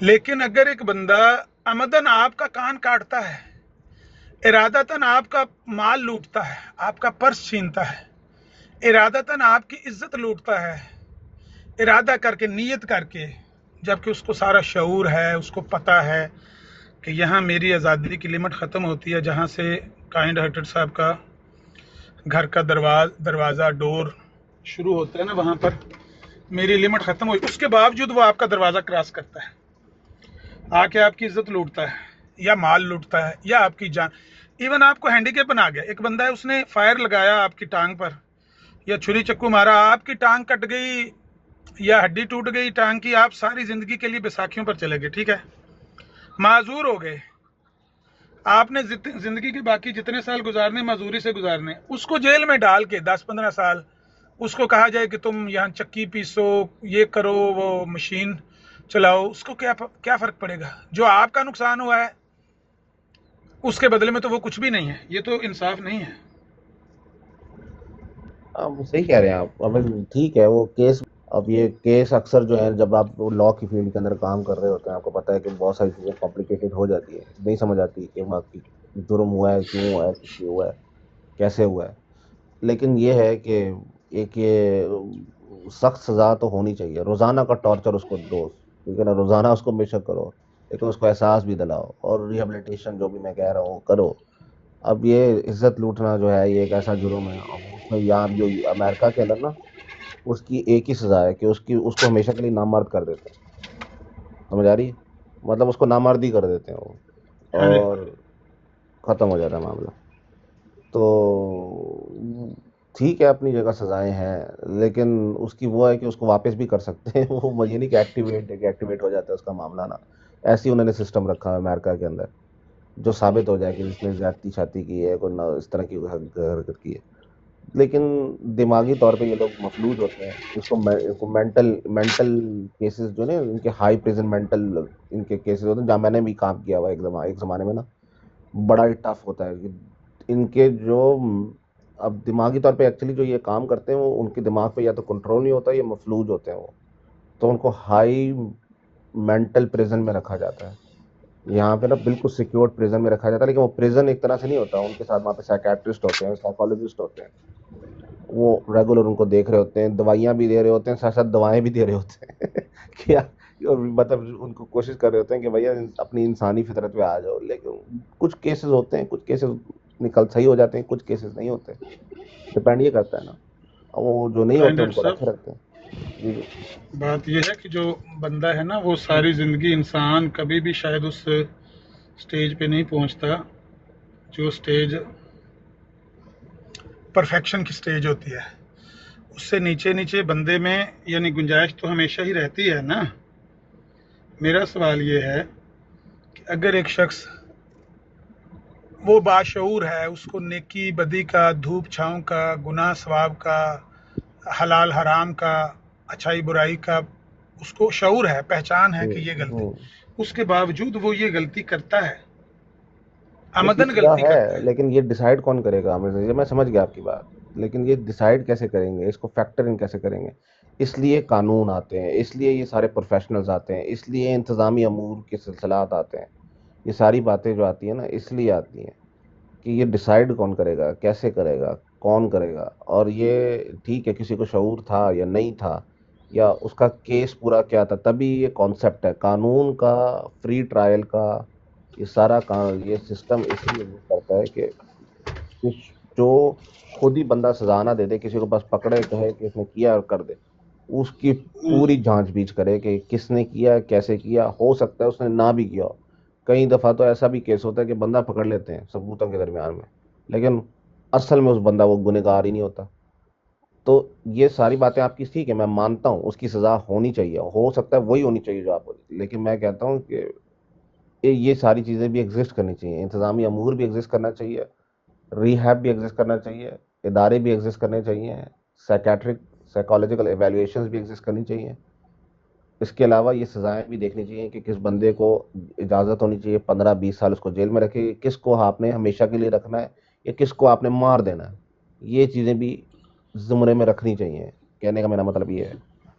नहीं, मैंने जो सवाल किया वो ये है कि क्या आप इस इंसाफ के तकाजे से पहले तो मुत्फिक हो जाएं, अगर फिर हम देखेंगे वहाँ पर गलती की गुंजाइश कहाँ कहाँ पर है। क्या ये इंसाफ का तकाजा दुरुस्त है कि कान के बदले कान है, आंख के बदले आंख है? जिसने भी आमदन इस तरह की हरकत की है, जान के बदले जान है। मतलब ऑन स्ट्रेट पॉइंट बिल्कुल ठीक है, स्ट्रेट लाइन में ये चीज़ ठीक लगती है। सीधी बात तो यही है ना। उसके बाद चेक करते हैं कि गलती की गुंजाइश होती है इन्वेस्टिगेशन में, जिस तरह आप बता रहे हैं कि बेकसूर बंदा टांग दिया, 10 साल बाद पता चला कि उसने तो कत्ल किया ही नहीं है। इस तरह के जो मसले मसाइल होते हैं ना, देखें, ये जिस तरह से मैंने कहा कि मुजरम के भी फेजेस होते हैं, यानी एक वो मुजरम है जो बिल्कुल मरफूल कलम हो जाता है, उसका दिमाग काम ही नहीं करता। यानी एक बंदा है, उसको धूप छाँव की पहचान खत्म हो गई है किसी वजह से, मेंटल सिकनेस की वजह से, उसको वो पता ही नहीं चल रहा, तो वो उसने किसी को बंदे को मार दिया, क्या उसको सजा दी जाएगी? नहीं दी जाएगी, क्योंकि उसने अमदन ये काम नहीं ना किया। ऐसा ही है ना। इससे नीचे भी फेजेस हैं भाईजान, इससे नीचे भी फेजेस हैं। एक बंदा है नौजवान है, 18-20 साल का लड़का है, वो मूंछों को ताव दे के गांव में घूमता है, चिट्टा लट्ठे वाला कुर्ता पहन के और तिल्ले वाली जुत्ती पहन के घूमता है। उसकी बहन को उसने देख लिया बुराई करते हुए किसी के साथ, अब उसकी सारी दुनिया ही बर्बाद होगी, जिंदगी बर्बाद होगी कि मेरी तो सारी इज्जत खाक में मिल गई, मेरी तो जिंदगी खत्म, मैं तो इस गांव में अब जिंदा रह ही नहीं सकता, मेरी इज्जत तो सारी, जितना मैं चौधरी बना फिरता था, जितना मैं गैरतमंद बना फिरता था, अब मैं क्या करूं। उसका ऐसा दिमाग घुमा कि वो जो पहले वाला फेज है, मैंने बताया कि 100% सिक है, मेंटली सिक है, ये 90% सिक हो गया, ये 85% सिक हो गया, इसने जाके गोली मार दी बहन को। बाद में दिमाग ठंडा हुआ, सोचा ओहो यार मुझे जज्बात में आके गोली तो नहीं मारनी चाहिए थी, लेकिन उस वक्त उसकी कैफियत 90% नहीं तो 85% या 80% मेंटली सिक पर्सन की थी। ऐसे ही इसके नीचे आते जाएं फेजेस मुख्तलिफ हो सकते हैं ना, तो ये फेजेस जिस तरह से मुजरम के हैं ना, इसी तरह इन्वेस्टिगेशन के भी फेजेस हैं, यानी उसकी भी उसके ग्रेड्स हैं कि इन्वेस्टिगेशन सही हुई, 100% सही हुई, वाकईतन कसूरवार बंदा है, फिर तो सही है कि अदल आपने जिस तरह कहा कि कान के बदले कान, नाक के बदले नाक, जान के बदले जान, ये तो ठीक हो गया, 100% इन्वेस्टिगेशन सही होगी, लेकिन उसके भी मुमकिन है 99% सही हो इन्वेस्टिगेशन, 1% गलती हो, 5% गलती हो, 10% गलती हो, बिल्कुल ही जिस तरह आप कह रहे हैं 100% ही गलत हो, बेकसूर ही बंदा टांग दिया, ऐसे तो इम्कान तो रहता ही है ना, दोनों तरफ रहता है, मुजरम की तरफ भी रहता है और वो इन्वेस्टिगेशन की तरफ भी रहता है, तो गलती का इम्कान तो रहता है, लेकिन इंसाफ का तकाजा यही है कि आप जो किसी ने जुर्म किया है उसके बदले में उसके साथ वही किया जाए, इंसानियत तभी आगे चल सकती है। नहीं वो आपकी बात ठीक है और प्रिंसिपल ये ठीक है, लेकिन रियलिटी जब आप फुटप्रिंट रखते हो ना जमीन पर, अर्थ के ऊपर, तो उसकी कॉम्प्लिकेशंस बढ़ जाती हैं काफ़ी, इसी असूल की। इसलिए कहा गया ठीक है, प्रिंसिपल जैसे कहते हैं ना, अकाउंटिंग में हमारी है FRCS, ठीक है ना, उसको वो एक प्रिंसिपल बेस्ड अप्रोच उन्होंने दी हुई है कि यार आपने ये करना है, लेकिन उन्होंने हर सिनारियो को कवर नहीं किया उसमें। उन्होंने कहा असूल यहाँ से ले लो, बाकी अपनी अक्ल इस्तेमाल करो, ठीक है ना, ये आपका एज असूल ठीक है, लेकिन ऑन प्रैक्टिकल ग्राउंड पे चीज़ें जब ऐसा अकाउंटेंट उन चीज़ों को डील कर रहा होता है ना, तो वो रखता असूल वही है जो FRCS, जो इंटरनेशनल स्टैंडर्ड्स ऑफ अकाउंटिंग है ना, उसको सामने रखता है वो, लेकिन वो जो अलग अलग सिनारियो है उसको हर सिनारियो को उसमें कवर नहीं किया हुआ, वो अपनी अकल के मुताबिक बंदा डील करता है, अपनी इन्वेस्टिगेशन के मुताबिक उसको डील करता है या अपनी चीज़ों के मुताबिक उसको डील करता है। ये मैं मतलब इतना मेरा पास फर्क है। हाँ वो तो मैं मान रहा हूँ पहले ही कि परफेक्ट तो बंदा यहाँ पर कोई भी नहीं है ना, अंबिया परफेक्ट शख्सियात होती हैं, लेकिन आम इंसान जो है ना, हम जैसे, हम सब में अकली कमज़ोरियाँ, बशरी कमज़ोरियाँ, जज्बात, ख्यालात, एहसासात, यानी कई दफ़ा जो इन्वेस्टिगेटर होता है उसका भी झुकाव हो जाता है किसी तरफ, कभी मजलूम की तरफ, कभी जालिम की तरफ। वो जब सुनता है लामहल्ला उसका किसी तरफ झुकाव होता है तो वो फैसला करता है ना। जी। अगर वो देखता है कि जालिम ने अमदन कत्ल किया, बेकसूर बंदा मारा, तो तभी उसको सजा मौत देता है ना, झुकाव उसका मजलूम की तरफ हो गया। लेकिन कभी वो देखता है कि इस मजलूम ने भी आत चुकी हुई थी, उसको जिंदगी उसकी जीरन की हुई थी, उसने तंग अहमद बजांग अहमद आके मारा है, तो चलो इसको रिलैक्सेशन मिलनी चाहिए, तो उसका झुकाव दूसरी तरफ हो जाता है। वो हमारे गांव में ना एक केस हुआ था कि एक बंदा ना, वहाँ पे ना गांव में ना हमारे कुएं होते हैं जहाँ से वाटर वैली होते हैं, जहाँ से लोग लेते हैं चीजें, और वहाँ पे तो सबका साझा होता है वो कुआं। तो थोड़े ताव वाले लोग थे और 5 भाई करके, और कोई अपने अच्छी पोस्टों पे थे अलग अलग जगहों पे, तो उनका हौसला रसूख था। तो एक नौजवान थोड़ा हट्टा खट्टा दिलेर भी था, उसका उनसे फैमिली मसला हुआ, तो उन्होंने कहा यार इसको हमने इस गाँव कुएं से पानी नहीं पीने देना, बस है नहीं, बस इस कुएं में इनके पास नहीं आने देना इसके। अब वो किसी वक्त बाहर से आया, गुस्से में था, गर्मी सख्त चढ़ी हुई, और माँ ने कहा कि वो पानी हमें नहीं है, वो पानी नहीं लेने दे रहे। तो वो जो है ना, गुस्से में उसने बंदूक उठाई है, जो पड़ी हुई थी बड़ी वाली बंदूक, वो बाहर गया। माँ ने अपना दुपट्टा भी रखा, तुझे वास्ते देती हूँ ना आजा, लेकिन वो गया जे। हालांकि माँ ने ही बताया, माँ प्यासी थी, बेचारी ने फरियाद की, लेकिन उसको ये थोड़ी पता था कि बेटे को वो हो जाएगा। उन्हें चुक के गया और स्ट्रेट फायर मारी उसने और बंदा मर गया। अब हुआ ये, जब उसको जेल में लेके आए ना हथकड़ियां बांध के, उसको गुस्सा तब तक चढ़ा हुआ था कि वहां पे जो ईंट थी ना वो उसने अपने पाँव से उसको मारी, उसको उसके जाके उसकी लगी ना उसने वही ईंट उतनी जोर से उसने उसको किक मारी, इतना गुस्सा चढ़ा हुआ था तो वो उसको जाके लगी वहां पे, वो भी अदालत के अंदर। अब उस वक्त तो बंदा क्या जज करे चीजों को, देख ये सारे मतलब देखने पड़ेंगे ना, ये क्या क्या सिलसिला चल रहा है। तो इसलिए मैं कहता हूँ चीजें इतनी कॉम्प्लिकेटेड आसान नहीं होती कई जगहों पे ना, कि एक बंदे का पानी रोक दिया तो मतलब वो भी एक तरह से वो उसको वो कर रहा था ना, अगला बंदे ने ये किया कि उसको उसकी जो नहीं होती इकदाम कत्ल करने की तैयारी उसने पूरी कर ली थी, बदले में उसको कत्ल कर दिया उसने। यही हुआ ना कि अगले का पानी रोक दो तो आप साफ पानी रोक दो तो हो सकता है उसको मलेरिया अलग हो जाए, क्या हो जाए क्या ना हो जाए। मतलब ये तो देखिए ना, इसका जो काजी है या जज है जो भी है वो उसकी उस मेंटल कंडीशन को देखकर ही उसको सजा देता है कि वैसे उसूली तौर पर कि भाई इसके ऊपर क्या बीत रही थी, कितना गुस्सा था, कितनी तकलीफ थी, उसकी तरफ से कितनी इसको तकलीफ पहुंची हुई थी, इसका जो ज़हनी लेवल था या सोच या वो जज्बात, अकल कितनी काम कर रही थी, जज्बात कितना गलबा था, जज्बात का कितना गलबा था। एक बंदा जिस तरह मैंने कहा मजनून है, उसको हम मजनून कहते हैं कि जो जिसका जहन काम ही नहीं कर रहा होता, धूप छांव की उसको तमीज ही नहीं होती, वो होता है मजनून। लेकिन उससे नीचे भी हैं फेजेस। आपकी माँ को, मेरी माँ को किसी ने रोक दिया भाई आप पानी नहीं पी सकती, वो लड़के के दिमाग में घूम गई बात भाई इस जिंदगी से तो मौत अच्छी है, तो मैं मर जाऊंगा, फांसी चढ़ जाऊंगा, कुछ नहीं होगा, लेकिन इसको मैंने नहीं छोड़ना, इसने मेरी माँ को, उसने जाके वो इकदाम कर दिया।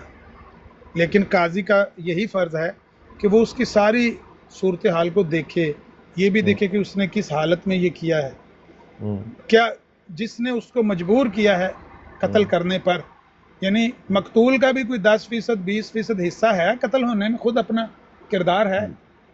हमारे यहाँ इटली का एक लड़का गया, उसका भाई बेकसूर कत्ल हो गया, जिसने कत्ल किया है वो नौजवान बिल्कुल 20-22 साल का लड़का, अच्छा वो जमानत में भी आ गया, साल के अंदर अंदर बाहर। अब वो दूसरे भाई को भी यहाँ से इटली से गए, वो उसको जीने नहीं दे रहा, गली में से गुजरता है उसको आंखें दिखाता है, कहता है मैंने छोड़ने नहीं, बंदे मार देने सारे।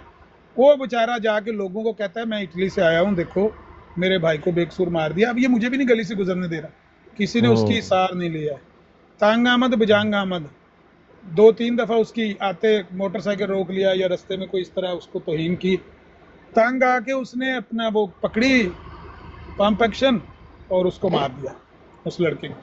कभी एक तो बेकसूर मेरे भाई को तूने मारा, अब तो मुझे भी नहीं जीने दे रहा, तू चाहता क्या है। यानी देखिए कितना फीसद किरदार है उस लड़के का, खुद का मकतूल का कत्ल होने में, कि उसने खुद अपनी मौत को दावत दी है और उसको मजबूर किया कि वो उसको गोली मारे।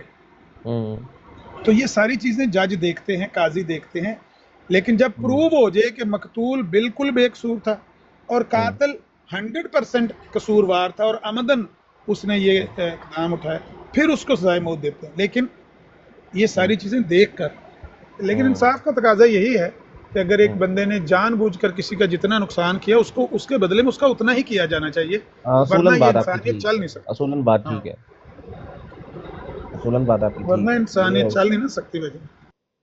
बिल्कुल असूलन बात आपकी जो है ना स्ट्रेट लाइन में है, बिल्कुल सही कह रहे हैं। क्या आप अपनी बातें करें, आप लोग, मैं इधर बैठा हूँ, अगर माइंड ना करें बैठा ਅਸੀਂ ਗੱਲਾਂ ਕਰੀਏ ਫਿਰ। ਮੈਂ ਤੇ ਅਦਨਾਨ ਮਤਲੂਬ ਸਾਹਿਬ ਆ ਗਏ, ਲੱਗਦਾ ਕੁਝ ਕਰਨ ਦੀ ਗੱਲ। ਮੈਂ ਤੇ ਅਦਨਾਨ ਮਤਲੂਬ ਸਾਹਿਬ ਕੀਤੀਆਂ, 5 ਮਿੰਟ ਕੱਢਣੇ ਨੇ ਤੁਸੀਂ।